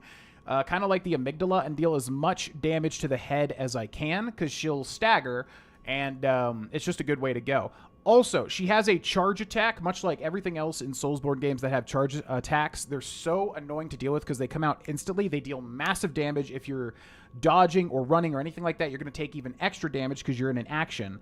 So basically, you'll see what I do is I kind of keep her at a distance, roll her stuff, and then wait for her to head slam or kind of like tentacle go crazy and then put her head down, and then I go in there.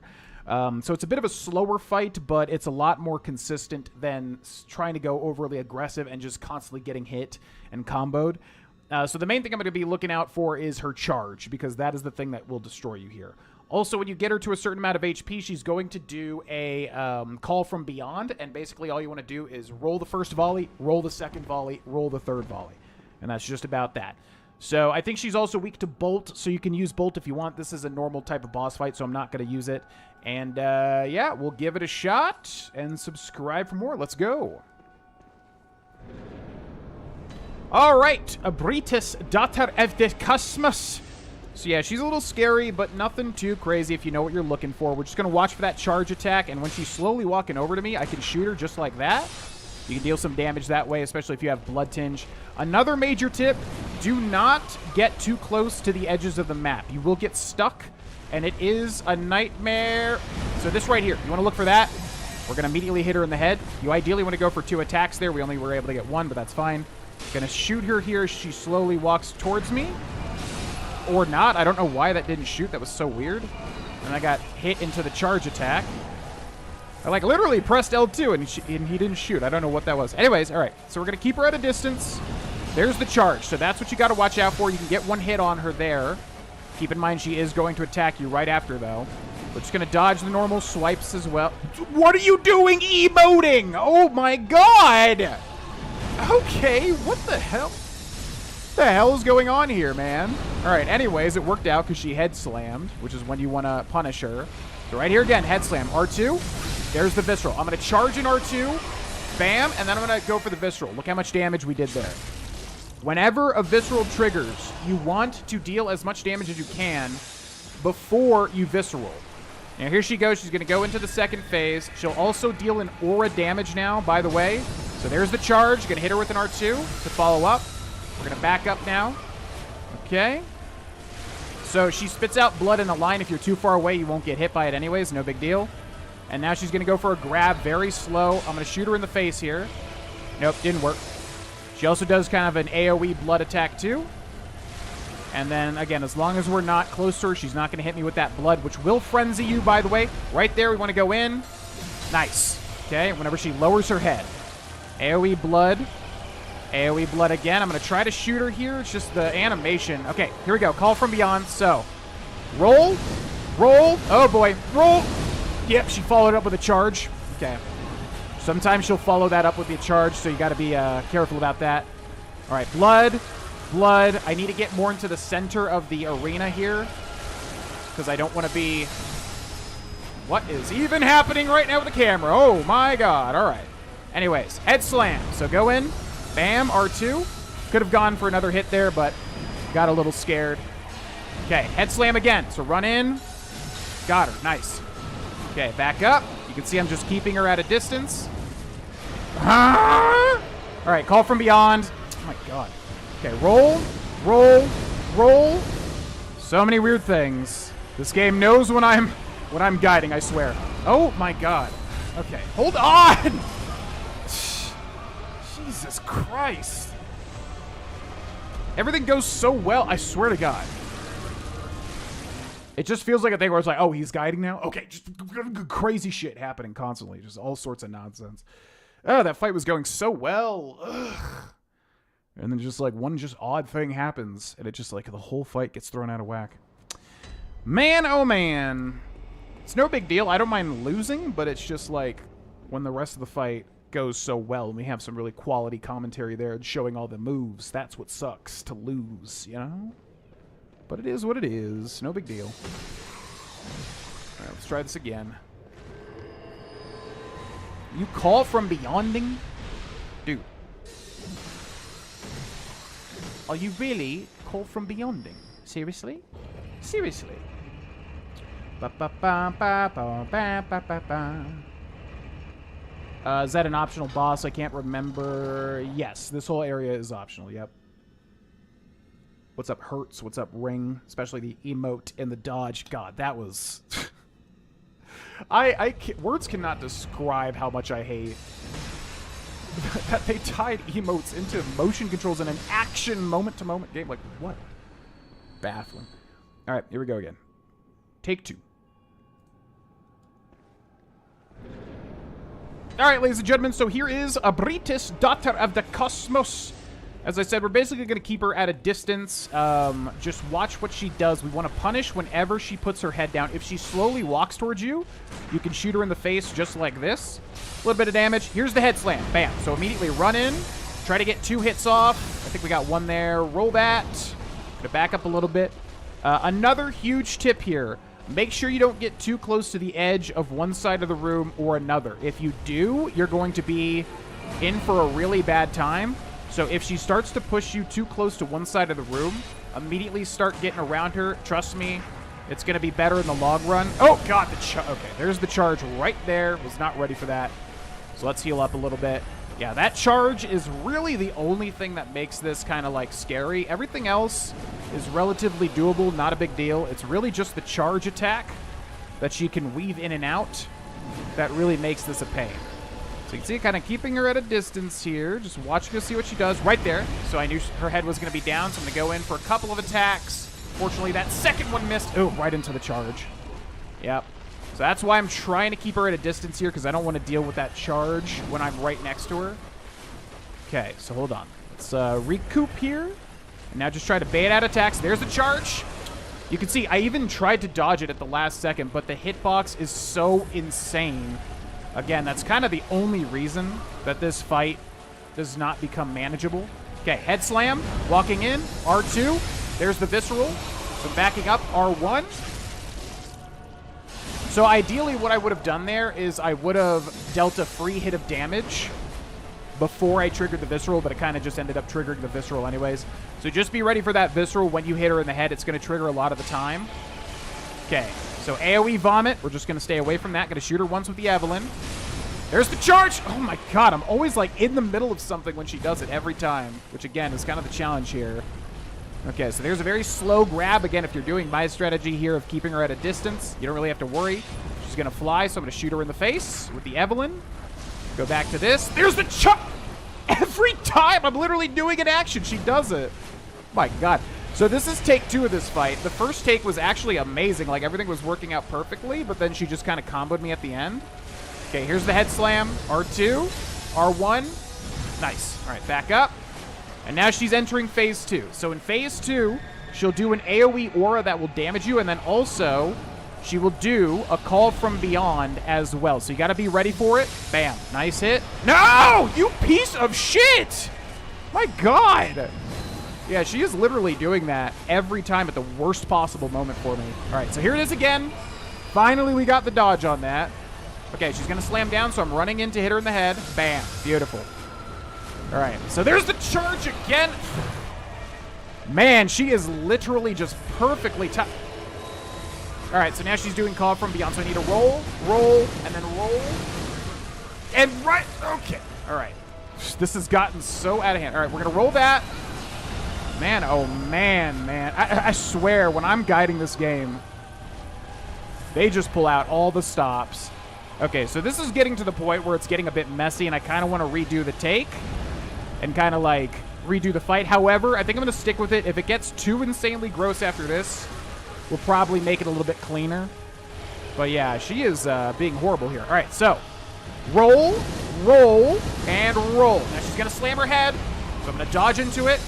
She's going right into more attacks. All right, hit her with an R1. Beautiful. We're backing up again because I cannot get hit by that charge. That charge is causing us all this issue here. Roll back. Bam. All right, another head slam, and bam. Unfortunately, just missed it. She's going to go for a grab here, but that's fine. You can see how slow it is. So let's get back towards the center. Okay, blood AoE, no big deal. Watching what she does. Just looking for that charge, man. That charge is the only thing I'm really worried about. So slam down, running in, hitting her in the head. Bam. Okay, here comes the call from beyond again. So roll the rocks, man. Jesus Christ. All right, we're going to back up. All right, hit her in the head. Boom.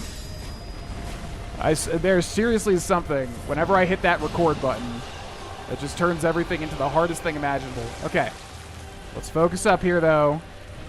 All right. Blood straight forward. We're too far away. She's not going to hit me with it. Blood in an AoE circle. All right, here comes the charge. Head slam number 1. Head slam number... Oh, she's going right into a call from beyond. So, roll. Oh, God. Yeah, she is putting me through my paces, man. She does not want me... Ugh. She does not want me to make this happen. Okay, we got tagged by the blood there. That would have been a perfect time to go in right there. So I'm going to pop a sedative because my frenzy meter is increasing. All right, hit her here. Okay, back up. Okay, if she slams down, that's going to be great for us here. Doesn't slam down. Okay, call from beyond. So I'm watching up top. And roll. And she's going right into a head slam. Jesus Christ, can you chill? My God, I like accidentally turned on very hard difficulty here. All right, let's heal up. Okay, comes in, head slam, bam, too far. Hit her once. And down she goes. Holy freaking God. It's crazy because basically, like, when I'm practicing these bosses to make the guides, they are so much more chill, it's not even funny. And I swear to you, as soon as I hit start recording, they go insane. Everything that can go wrong goes wrong. I start to get trapped on the rocks, blah, blah, blah, blah, blah, blah. Anyways, all that to say, that was a much more aggressive fight than I think you're going to experience most of the time. It's just insanity what was happening there. Okay, so, again... yeah, you want to stay near the center because if you get too close to the walls, as you can see, the camera can just go wonky and kill you, and then also she's just going to back you up and destroy you. My strategy is, like I said, when she slams her tentacles, her head goes down, run in, get 1 or 2 hits. When she does the head slam itself, run in, get 2 hits. Notice in the second phase, she can do it twice, so you got to be careful. You can get 1 hit, back up, get another hit. That charge, as you saw, she was doing it every single time I did anything. If I shot her in the face, she charged. If I hit her, she charged. So you got to be ready because I think that was really, really, really bad there in terms of like her just choosing to do that at the worst possible times. And that's really the only reason that I used so much heals in the early game. was because she just kept deciding to do that charge. So if you are at medium to long range, keep in mind, you can roll at the last second and hopefully get a hit in. If you're close, you're just screwed. You're going to get hit by the charge. There's not really anything that you can do. Maybe if you do the God dodge at the last possible second. But yeah, the call from above, we were getting clipped there too, because the problem is in the second phase, she can call from beyond, and then she can immediately fly at you and slam. So not only are you dodging the call from beyond, now you're dodging the slam as well. So if that happens, that really sucks, and that happened like 2 to 3 times this fight. But ideally, when the call from beyond comes out, you're looking at it, and you're rolling once, then again, then again. Not too bad, but this particular fight, man, she just made it extremely difficult. So outside of that, yeah, you're just hitting her head whenever you possibly can. Now, there is an alternate strategy where you can rush in there and constantly deal damage if you have something like the Saw Cleaver or the Blades of Mercy. I'm using a much heavier weapon, so just not really viable. So I think it's better to just kind of stay away, wait for her to put her head down, and then go for the amygdala route. But keep in mind, if you do have a ton of damage with like the Blades of Mercy or the Saw Cleaver and some Bolt Paper, you can just destroy her if you're kind of getting lucky by not getting hit and just constantly attacking her. You can shred her down very quickly. So there's another strategy as well.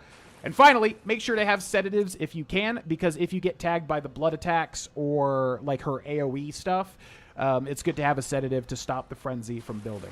So yeah, just a fight where, man, I feel like I accidentally triggered very hard mode or something, because honestly, it's normally not that bad. But hope this guide helped. Thanks so much for watching, and I will see you in the next video. Bye!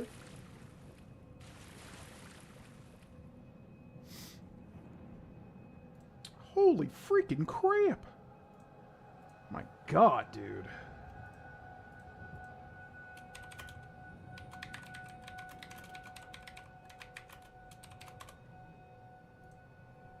It's genuinely how crazy that feels. Like, we're just practicer, everything's all good. I mean, granted, I am talking and commentating, but it just feels like things get ramped up so quickly out of nowhere, you know?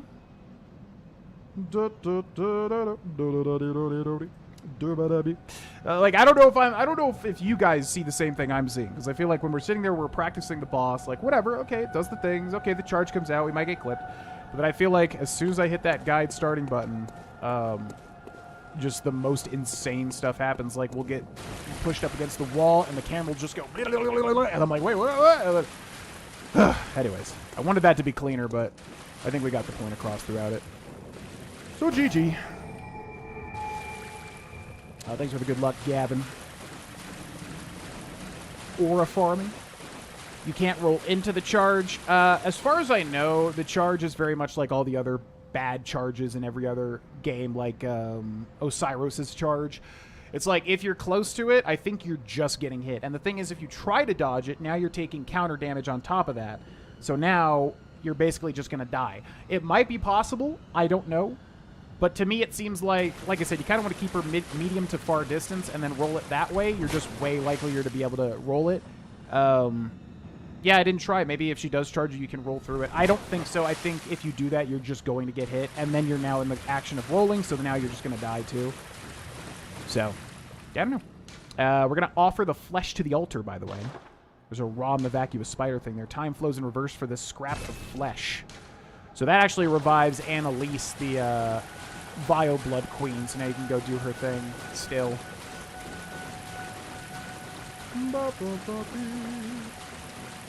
Yeah, I mean, I don't know. Like, I don't want to like do confirmation, but by the way, we only got 40k blood echoes from that. What the hell?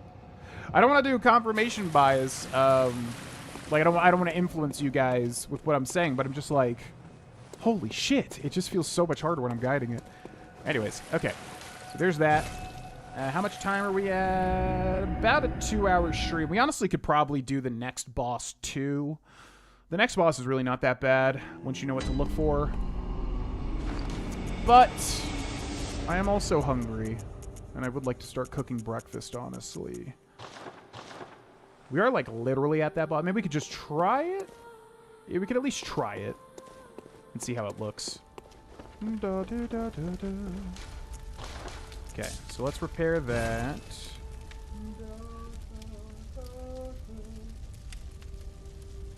A British daughter of the cosmos. Do we have anything else? Guess that's it, right? I guess we just buy blood vials. Yo. Welcome. What is... Very well. Let me... Strength damage goes up by quite a bit. Yeah, do that. Farewell, good... Bye.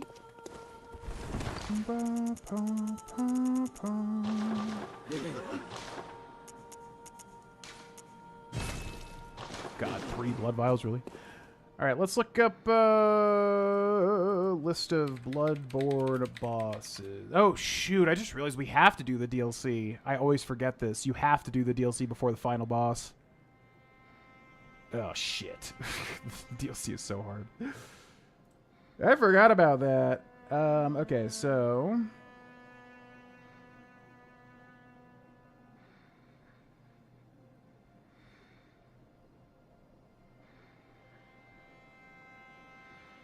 Yep.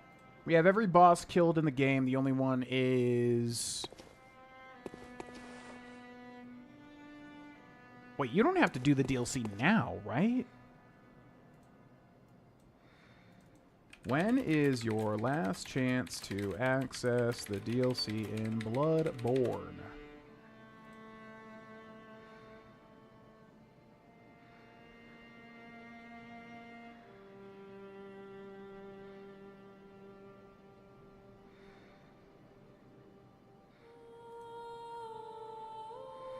So you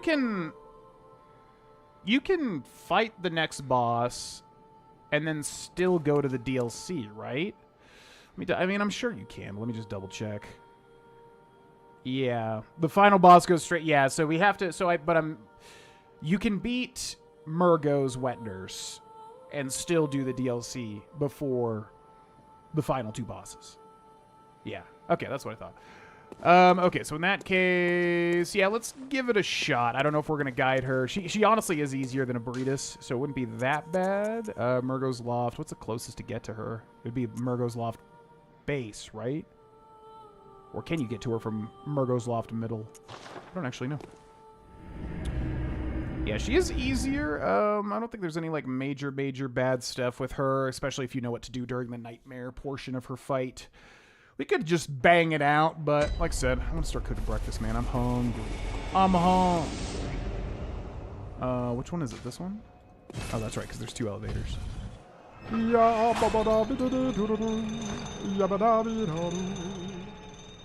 Thanks for chilling a bit longer. Yeah, absolutely. Kind of just depends on what I got going on the day. If I can do a longer or shorter stream. Today I got to make some breakfast and then do some voice acting stuff. If my schedule was cleared, I probably would at least start the DLC. But like I said, currently, we're going to try to stick with the schedule of Monday, Wednesday, Friday, 2 p.m. to 4 p.m. 2 p.m. Mountain Time starting time. But that'll just depend on, like I said. Like, for instance, tomorrow, Wednesday, we've got something just about at that time. So it's just going to be touch and go until we can stick to a solidified schedule. How do I get to Murgo? I'm forgetting. Oh, it's this elevator right here, isn't it? This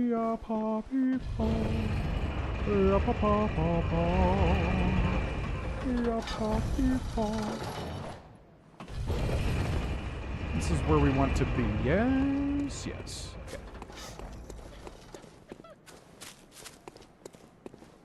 Why do I feel like there's a chest in here too? Isn't there? Okay, I forget if this goes right into the fight, so let me go ahead and read up on her just to make sure I'm not missing any little tips or tricks.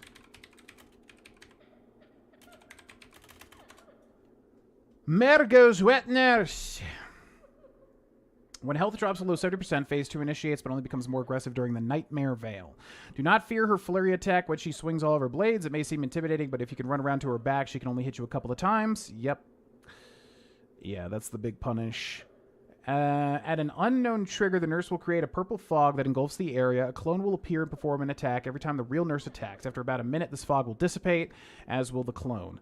During the fog, the clone will warp around the arena, typically behind the player, in an attempt to catch the player off guard, while the original uses a variety of leaping and long-range attacks, where her arms extend to extreme length. During this part of the fight, the boss's back is often left wide open, providing opportunities to deal massive damage.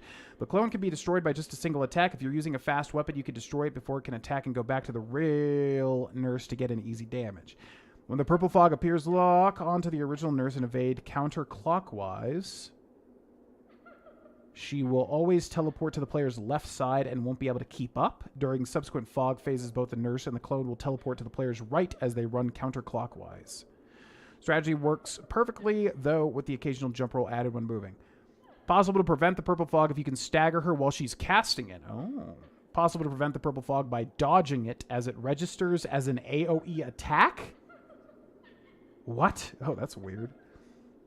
Evade toward her left side to avoid many of her attacks, and getting to her backside guarantees safety from most of her attacks. Poison knives are good. Molotovs and oil urns can be good. The arcane weapon buff is good. Using the tiny music box during this fight will cause the wet nurse to sidestep? What the hell? Odd. Weak to bolt, which makes sense because she's a flying type. Extremely weak to rapid poison. So flying lunge, long slashing attack with all blades, spinning attack, that's the bad one, that can kill you instantly. Lunge attack, blade slam, arm stretch, nightmare veil, phase 2. Summons a clone that attacks from beside you at regular intervals. Yeah. Pretty standard stuff. But let's give her a shot. You can dodge when she activates the purple stuff. That's crazy. Because it's not really an attack, but like you can dodge it and then just not trigger it. And that is bizarre. Alright, here we go. This cutscene is so cool too.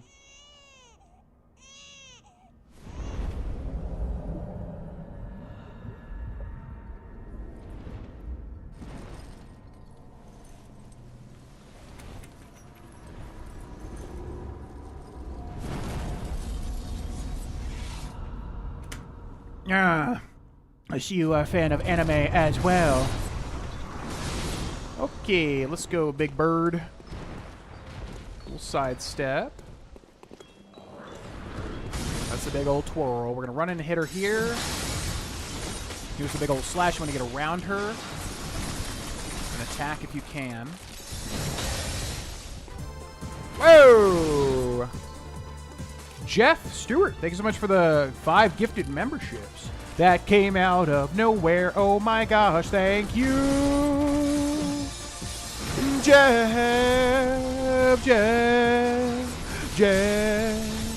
My name's Jeff. Yo, thanks so much for the 5 gifted memberships. We do have some early videos in the tank right now for any members, so if you did get hit with a membership, check them out if you so wish.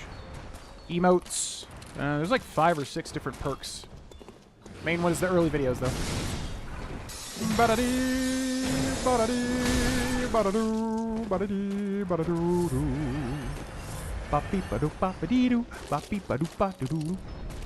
Alright, so typically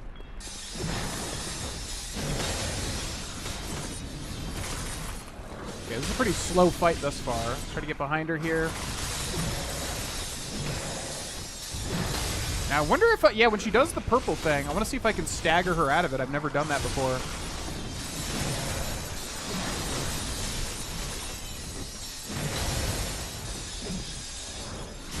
Oh my god, she just keeps spamming this.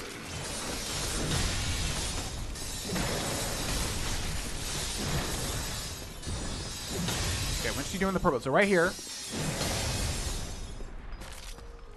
Oh, she's still not doing it? Wow.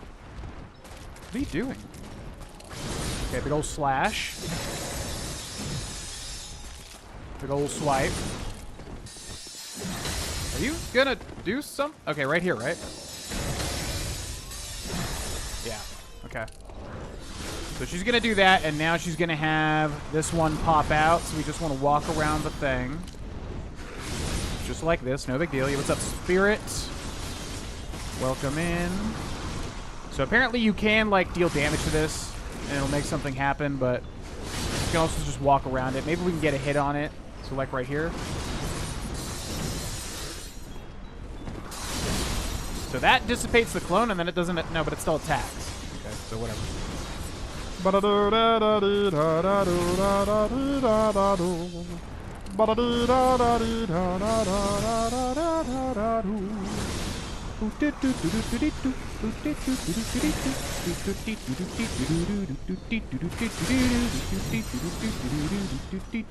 Okay, well, I mean, yeah, she's pretty easy. Not really too much going on here. Lunge. It's really only that spin that causes issues. Yeah. Oh my god, it's so annoying. Hi-ya! I don't even want to heal because we're probably just good here. Big old swipe.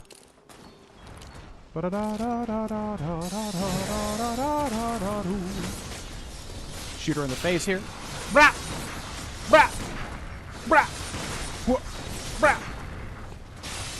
Okay, anything else? Anything else? Popping in at my break at work. Hope your work is going well.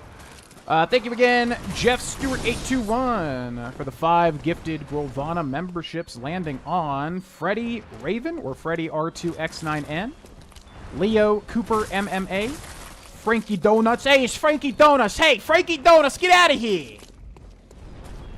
Oh. And Con Nguyen WS4NL and Raid 623. You just got gifted a membership. Check out the early videos if you so wish. Pretty freaking sweet. Yeah, it's like a baby's lullaby. You might not be able to hear it because this thing is the baby's like wet nurse that you need to kill to stop the nightmare. So it's just playing a baby's lullaby. I actually really love it. It's very atmospheric. Struggled on this day one. I struggled with this early, but this is one of those where I think if you play it a lot, like you kind of get how to do it, you know? All right, well. Yeah, that's totally doable. We should just guide it. Bye! I'll see you in a second. Goodbye.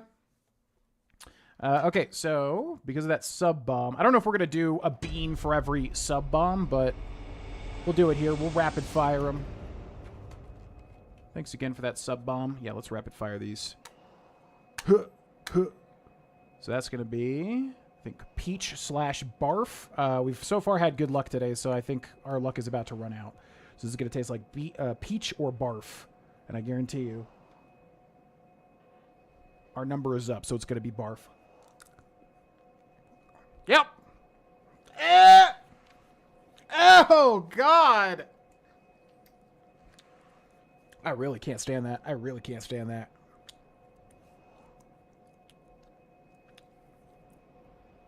That is so foul, dude. It's even in my breath. That is so foul. That is what it tastes cheesy and it tastes like barf. And I knew it was going to be citric acidy because of the barf.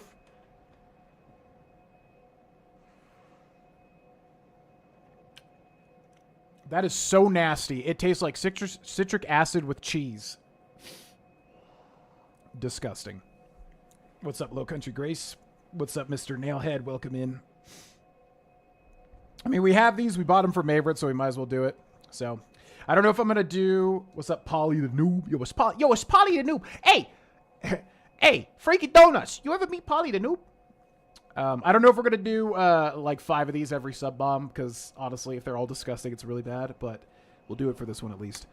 All right, number 2 out of 5. Let's go. No, oh, God. That's more on strawberry banana smoothie or dead fish. Yo, what's up, Jeff? Been loving watching you for years. Much respect on the barf beans. Well, it's only going to get worse. Thanks for watching.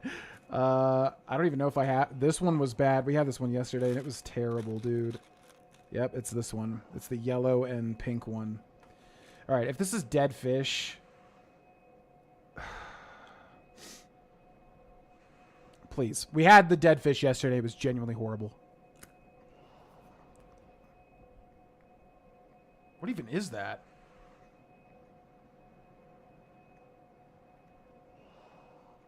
What the That might be a botched bean. What is that? I think that's a botched bean. It's like in the middle. Wait, is it wet?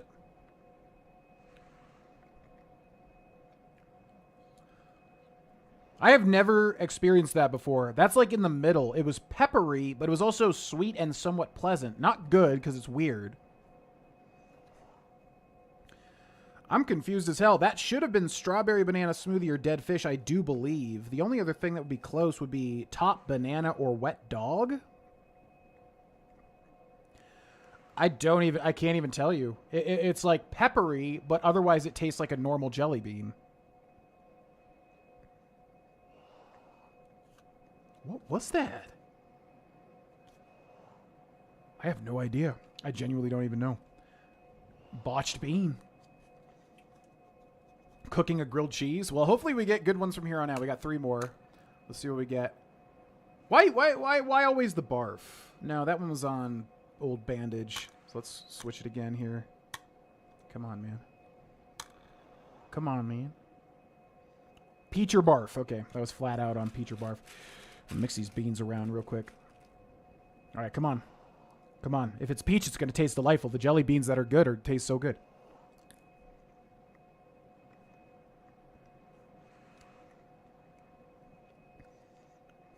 Yeah, it's definitely peach. It's very subtle, though. Dude, these beans are bad. Something's off. Like, it tastes more like peach, but it also tastes kind of weird, too.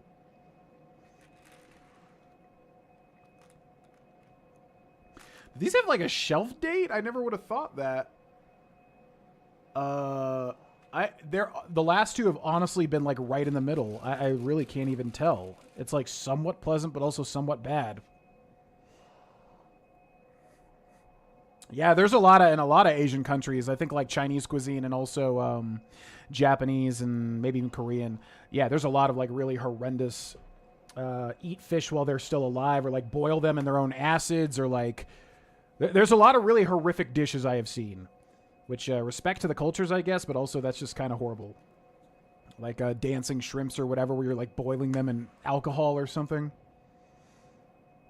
They are old beans, but... Oh, wait. Sorry, I'm missing some chat because I was looking at the other chat. Because we are live streaming on Twitch, too. They are old, but so far they've been fine, except for those last 2. So I don't really know. I don't really know, if I'm being honest with you. I don't really know. What's up, Willow Fable? Welcome in. Things are going super well. Just a lot of voice acting stuff, basically. Dipping my toes back into streaming. But yeah. Aren't all the fish we eat normally dead? True. True. Throw some mystery beans in there. My beans! My beans have turned! They turned the beans against me!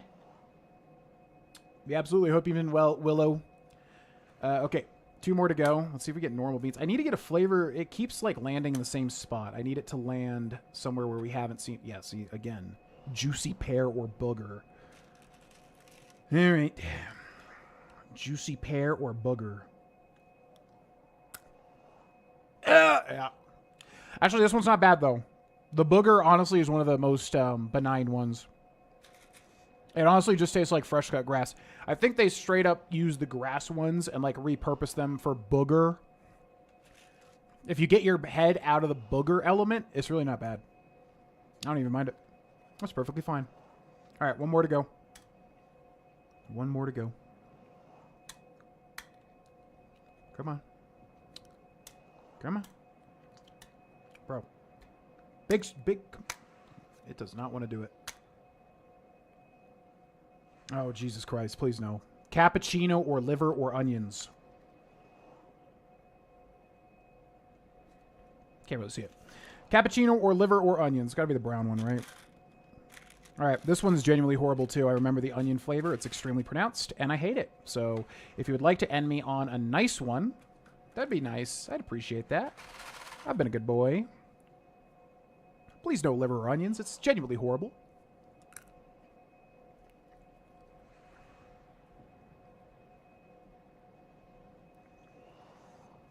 And I'm not a bitch either. I'm, like, actually tasting it, because otherwise there's no point. I could literally just turn off my nose, but...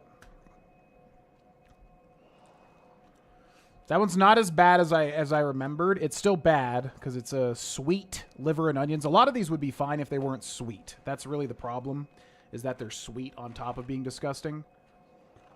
And that tastes like piss in my mouth. It kind of has like a urine taste to it. Disgusting. Man, we were having good luck, and I think that was literally like, what, 4 out of 5 or all 5? I don't even know because those middle ones were odd. We were having good luck, and then we just kept getting bad luck after bad luck after bad luck. That is nasty. Really nasty.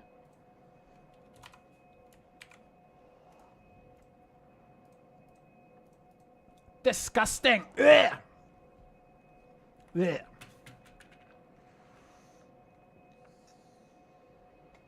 The edge of the beans is the shock value when they set you up for an expected flavor. Yeah, I mean, it works. I crunch to extract all the flavor. Yeah, there's that literal moment of just, what's it going to be? What's it going to be? GV likes a good booger. No, but it's not bad compared to the dead fish that we had yesterday was genuinely just awful. Downright awful. End you on a cup of pudding? Hey, I'd appreciate that. Because that would go with that one. Yeah, cappuccino would have been really nice, too. That would have cleared out all that nasty stuff. Has tasted urine? I think so. I'm trying to think, like, if there's ever been any moment in my entire life where a particle of urine has gotten into my mouth. I don't think so. I know you didn't ask for this dissection, but... yeah, I don't believe so. Endless good luck. Well, we just got endless bad luck. So, I mean, how about we meet in the middle? How about we meet in the middle? All the fish taste to GV? Please, no. I hate fish in general, and then you have to add dead and, like, rotting on top of that. No, I'm good. I'm good. Oh, what's up, Polly the Noob? Sorry, I'm missing, like, so much stuff. I don't know why. Welcome in, Polly the Noob. Thanks for watching the Liza P stuff. Okay, like I said, we are multi-streaming, so it's going to get a little... I have to remember to check the right chat box, basically. All right, well, I think we can guide one more here. I think this one's relatively easy compared to Macaroni Head. So I think we're good for one more guide. No, you're good. All right, so we're going to guide Murgo's wet nurse. Not actually Murgo, it's Murgo's wet nurse. It's the nurse that's taking care of the invisible baby. And Murgo herself is also invisible. So I will be with you after this, ladies and gentlemen. God, that burp tasted disgusting, straight up like liver and onions. It tastes very garlicky, I've noticed. Very garlicky. There's a garlic element there. All right, guide time.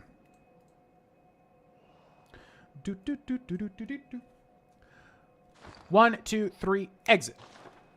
Hey, it's me, GV, and welcome to another Bloodborne boss guide. Getting close to the end of the game now. We've got Murgo's wet nurse. Honestly, one of the easier bosses in the long scheme of things. I know people always hate when I say anything is easy in these games. I'm talking as somebody that has played a lot of these games. I'm not talking as somebody that's, like, starting, because it's a difference in mindset. My mind is I've played a lot of these. Your mind might be this is literally your first Soulsborne, and then it's going to be incredibly difficult. But my point is, you know, whenever I call something easy or whatever, I'm saying in comparison to the other things in the game. So... I'll show you the route up to get to Murgo's wet nurse. Also, we are using a fully upgraded Whirligig Saw +10. We're also using a almost fully upgraded Evelyn +9. Pretty strong build, honestly. A little too strong for this boss in particular. I think we need to go pull this elevator over here. I would say this is maybe a little bit... For reference, we just did the... Abritus, Daughter of the Cosmos boss, and that felt kind of on par, whereas this boss, it feels like maybe we have a little extra damage, but the mechanics still stay the same here. So, yeah, also here are our stats, level 81, with a strength build, and the pizza cutter. So, Murgo's wet nurse, not really bad at all. If you know what you're looking for, and notice I'm only going into this with 3 blood vials too, that's how confident I am that we can do this. If you know what you're looking for, really ultimately not that bad. You basically want to give her some space, because when she does the big spin around and use her blades attack, that could just destroy you if you're dodging out of it. So keep that in mind. And then also there is a nightmare phase where basically she will summon a clone and then keep attacking you for like about a minute straight. And all you want to do is just kind of rotate around the edge of the map, and it's no big deal. Outside of that, you're just looking for when she goes like 100,000 times in front of her, because then you can just get behind her and deal massive damage. And even if you get clipped, which you will, you can just heal it right back because she's not really dealing any damage to you. And that's basically it. She doesn't really have any terrifying, like, oh, this could ruin the run sort of things. Just a lot of slashes. She does kind of a lunge and attack at you, but, I mean, honestly, this is one of those bosses where you can just punish her. Now, apparently, and I don't think I've ever done it, you can stun her out of the nightmare phase if you're dealing enough damage, kind of like Rom when you fight Rom, and you can interrupt Rom out of teleporting. So I've never done it, so I'm not sure how to trigger that. Also, apparently, she's weak to Bolt as well, but I won't be using consumables. Let's get it started in here. Okay, so we're just going to basically watch her. So that's a big old swing. Now, when she does that, I'm going to dash in and hit her just like that. And here come the swings. So this has a massive range. However, if you get behind her like this, you can really punish her here. She will probably clip you, as she's doing here. But if you just keep attacking, you can basically heal up all of the damage that she does. No big deal. All right, so again, we're going to watch her here. She's going to do another spin attack. So we're going to dash in. Whoop! That was the double. And the triple. Oh, God, that was terrible. Okay, so I'm going to heal back up twice there. Yeah, she baited me into thinking it was the big spin attack. This right here. Okay, so just one. Yeah, as you can see, she can follow that up. Now, there's the big spin attack. So when she does that, dash in. I don't know how that missed. Wow. Okay, she does it again. Dash in. Ha! Excuse me? Is that a pixel off? My God. All right, so she's already activated the nightmare phase. So what we're going to do, we're going to get to the edge of the map here, and we're just going to basically slowly walk around. Now, there are ways to do this without doing what I'm doing now. You can basically, like, still attack the main version. But I like to just move around until this phase ends. I'm not even sure if she summoned the clone. Typically, there's a clone here. She might have to be a lower HP when she does this, because typically there's a clone here that will attack you. But if you basically just walk around the map like this, the clone spawns in the wall, and it really, honestly, just can't even do that much. So you can basically just walk around. You can choose to deal damage if you want, but I usually just let the phase end because eventually it is going to go away, and then we're good. Although, yeah, since there's no clone, I definitely will consider just attacking her. Okay, and then it's gone.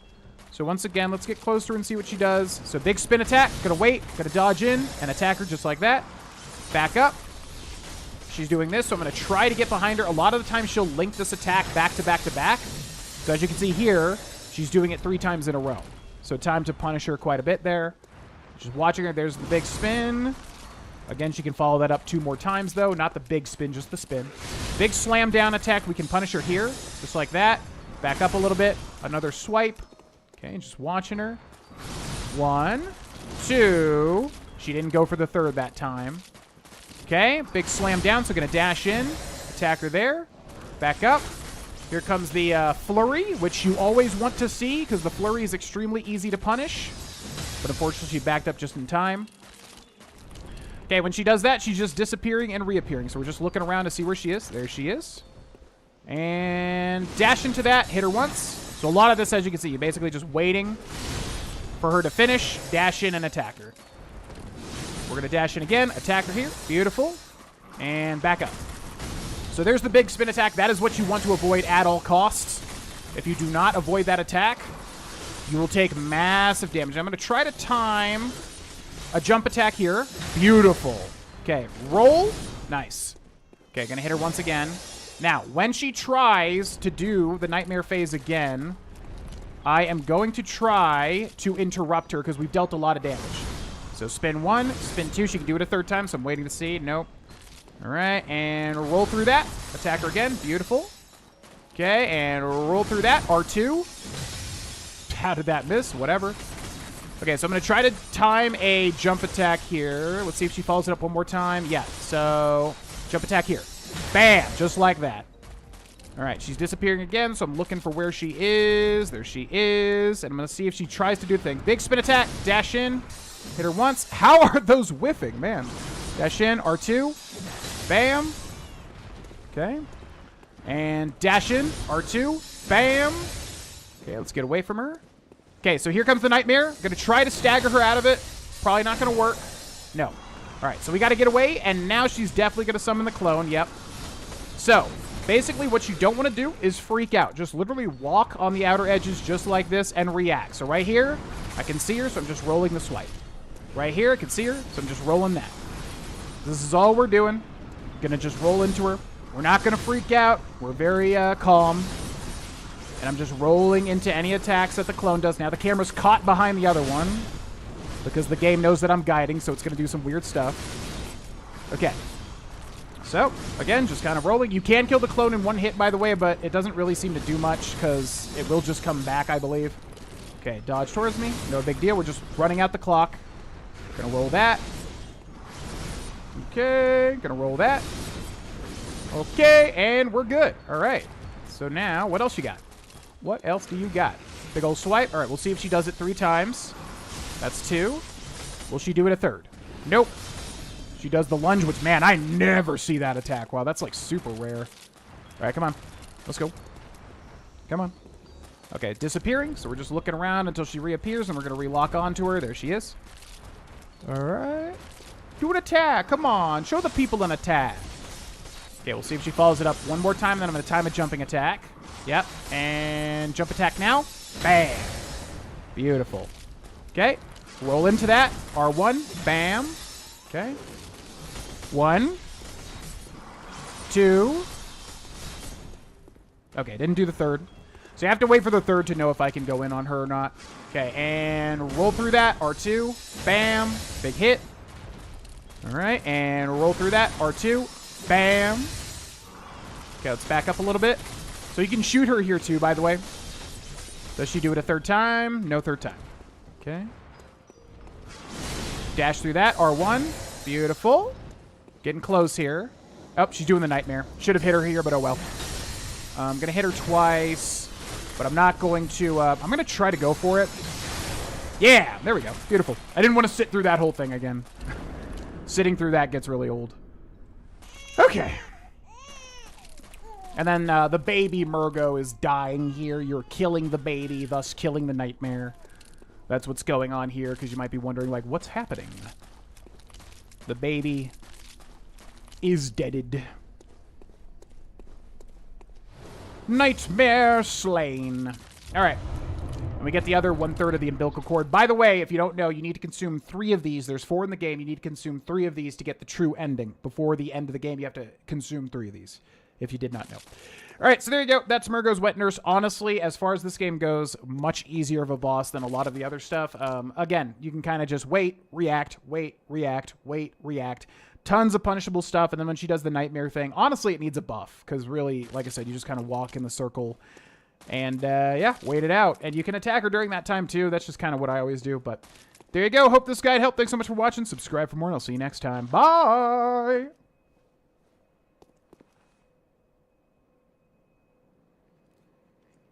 God, that liver and onions is, like, literally still in my mouth. Okay. That was pretty good. A little boring and slow, but...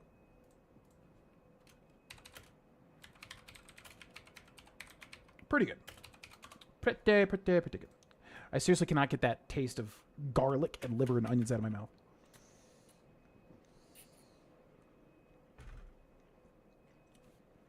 Didn't know John Wick went to Yharnam hunting werewolves took this long.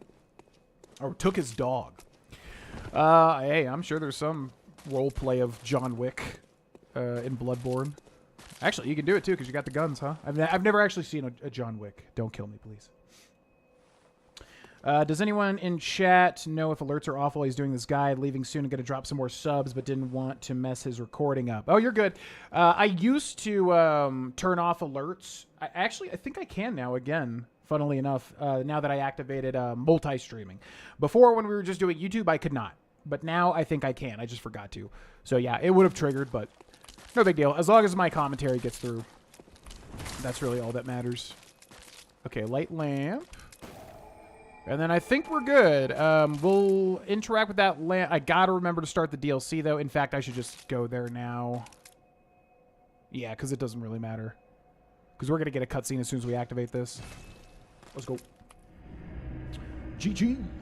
That's what your tune there looks like, John Wick. Oh, yeah, but yeah. Yeah, he does. Yeah, he's kind of got Keanu's face a bit, for sure.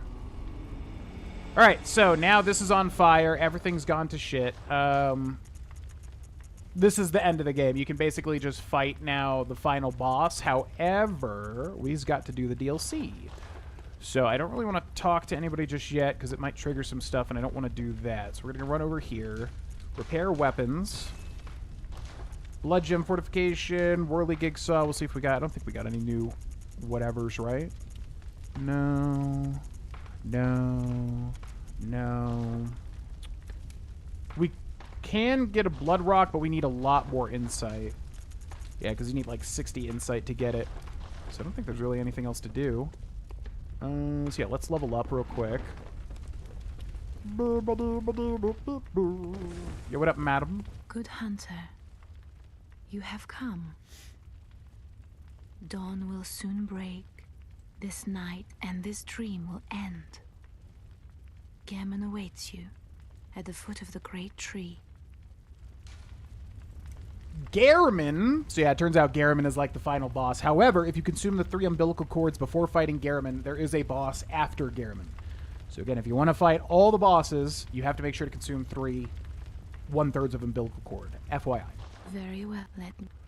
Okay, then let's do strength up to 35 ideally. And then how much blood echoes do we have left? Well. Probably gonna probably worth it to go grind a bunch too. Blood vials. God, every time I burp, that liver and onions literally comes back. It's so disgusting. And then we already started the DLC, so we should be able to just warp to it. Right. Let's actually do one more little grinding session real quick, just so I have blood vials.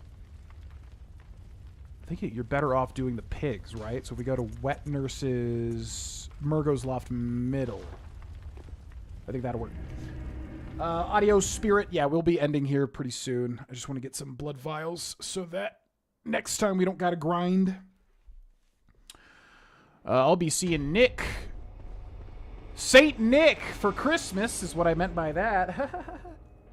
Absolutely, I'll be seeing Saint Nick. Oh boy, I can't wait. I've been such a good boy. On an unrelated note, I'll be seeing Spirit Fant tonight because we're going to be doing some Magic the Gathering. Hopefully that's still a thing today. Yeah, we're going to be doing some Commander, which has been so very fun. It's been a lot of fun. Ow. Still got to pick my deck, though. I don't really have a deck selected for tonight. I might just do a Teenage Mutant Ninja Turtles deck. Ah!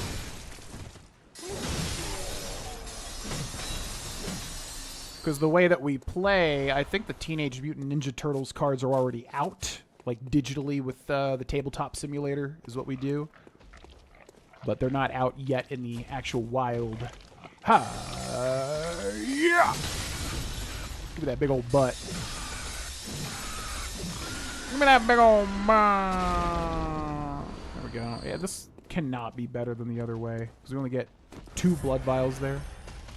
Okay, we gotta watch out here. These things will kill me instantly.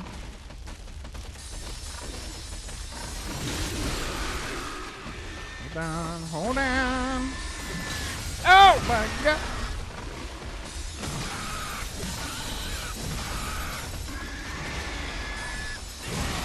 Jeez Louise. Oh boy, oh boy, oh boy. Bad, bad, bad, bad, bad. Oh boy, this is really bad. Oh boy, this is really bad. You thought, didn't you? Okay, can't get charged by this guy.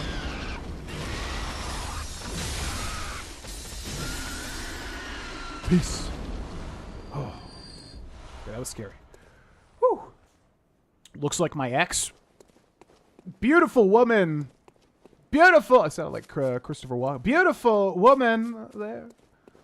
You could pork out an eye with that thing, and we did. Yeah, honestly, there should be like a bacon, should be like a barbecue button on the L2 that can just steam it while you kill them. Turn them into some delicious burnt ends. Hiya! Okay, let's heal up once.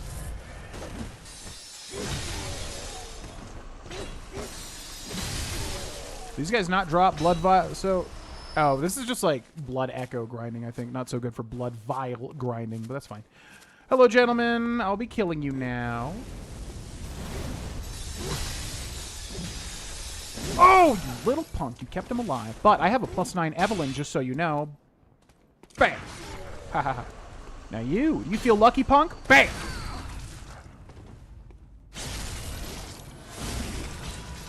Do you feel lucky? Oh, wow. You get a lot of... Yeah, you get a lot of blood echoes doing this. Like 55k. Not bad. What's up, Captain Zach? Welcome in. Hello, hello. Bacon mod for the whip. Oh, for the threaded cane. Yeah, there you go. Yeah, honestly, if they put a quest in this game like they did with Silk Sog, where you have to, like, kill all these bugs in certain, like, serrated ways and whatever to get a bunch of food, that honestly would have fit perfectly. One long length of... Oh, you mean literally whipping with a piece of bacon. Oh, I see what you mean.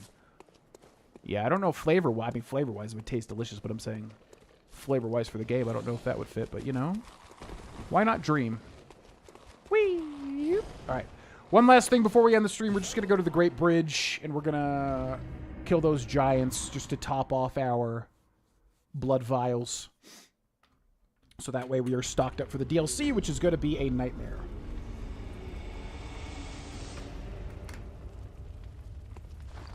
But honestly, some of the bosses in the DLC are like... The type of bosses I really love to like learn and guide are... like the final boss of the DLC. Extremely difficult, but if you practice it so much, you just get, like, every single thing that he does, you just know how to react to it, and that feels so good. There's other bosses that are just, like, RNG fests, where, like, for instance, a Brightus, where it's like, okay, I mean, it can go really well, but also it can do the charge and just constantly mess you up. And, like, that's not as fun for me to learn, but, yeah, there's a lot of good stuff in the DLC that'll be fun. Hi-ya! Oh, and I just remembered... a certain lady that is in an environment that literally is where my tattoo is from. I forgot. I always forget that she even exists. That'll be an interesting fight, too. What's up, sir? Bye-bye. And we got these guys over here. Make my day, punks. Come on, make my day, punk. Whoa, whoa, whoa, whoa. Whoa, whoa, whoa, whoa. Whoa.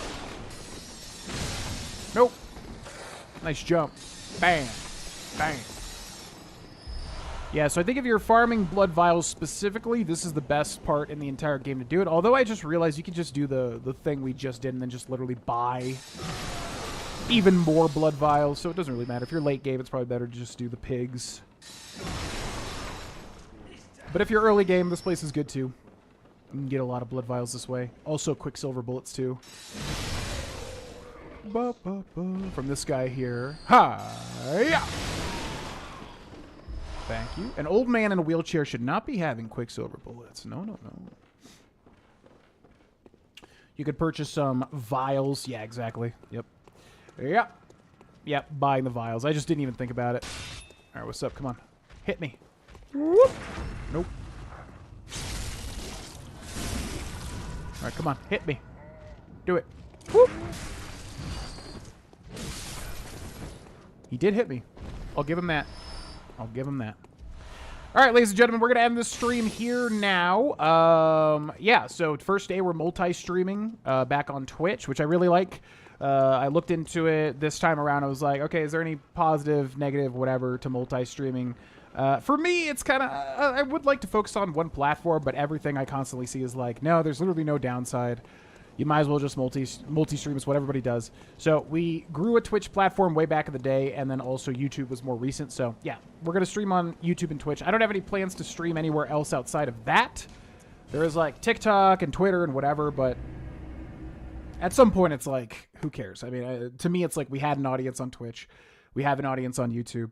So those are the important things for me. So yeah, like I said, I'll probably be going live for bonus streams in the mornings when I have time and when I'm able. And then otherwise, I'm going to try to stick as much as I can to the Monday, Wednesday, Friday after the gym schedule, which will probably be around 2 to 3 p.m. starting time, Mountain Time. 4 to 5 p.m. starting time, Eastern Time. What we are doing currently, Cindy and I, is we're going through a transitionary period in our personal lives. I know that sounds like we're breaking up. No, we're very strong. Everything's good. I'm just saying we're doing a lot of stuff right now in the background that will culminate in things, like I said, I'll talk about soon. So because of that, I have to be able to like stop at the drop of a hat.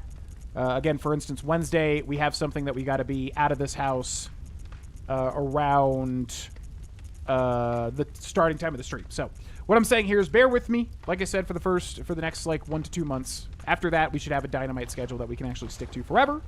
But for that time, just bear with me. And yeah, let's level up real quick once too. But next stream should be. I'm gonna go live tomorrow if I can. But again, we're gonna there's a thing right at that time, so it's gonna be weird. Awaits you. Go. Channel blood echoes. Give me the strength, lady. Thank you. Farewell, good may. And then finally, let's just go to the DLC so I remember to start that. Where is it? It's over here. So yeah. So if you want to know when I'm live, you can. I'm thinking about making the Discord open to everybody again if the patrons and members are cool with that. I don't want to like yuck anyone's yums, as the professor would say. So if the patrons and members are cool with that, I'm thinking about making the Discord open so that just everybody can be notified since we're streaming again. And then also just follow the Twitter at Grovana, and I always tweet when I'm live. There's a pinned tweet you can like, and you'll be notified when I am live. So that's everything, basically. Yeah, thanks for watching, everybody. What's up, Nate Dogg? Welcome in. We're just ending here, but welcome in. Thank you. Yeah, thanks for watching, everybody. It was a fun stream. Yeah, sorry about that. Like I said, Monday, Wednesday, Friday, around 2 to 3 p.m. Mountain Time is when I'm going to shoot to go live. Other than that, in the mornings, if I'm able to. Such as right now. And then, yeah, if you're on Twitch, hit follow, too. That's a thing. That's a thing you could do. All right, thanks so much for watching, everybody, and thanks for the support as well. I will see you all tomorrow, hopefully, around that time, like 2 to 3 p.m. Mountain Time, for maybe the end of Bloodborne, because we're getting really close, so we can do the DLC. Yeah, probably not, but the DLC is awesome, so check that out. All right, bye! Bye. How do I stop multi-streaming?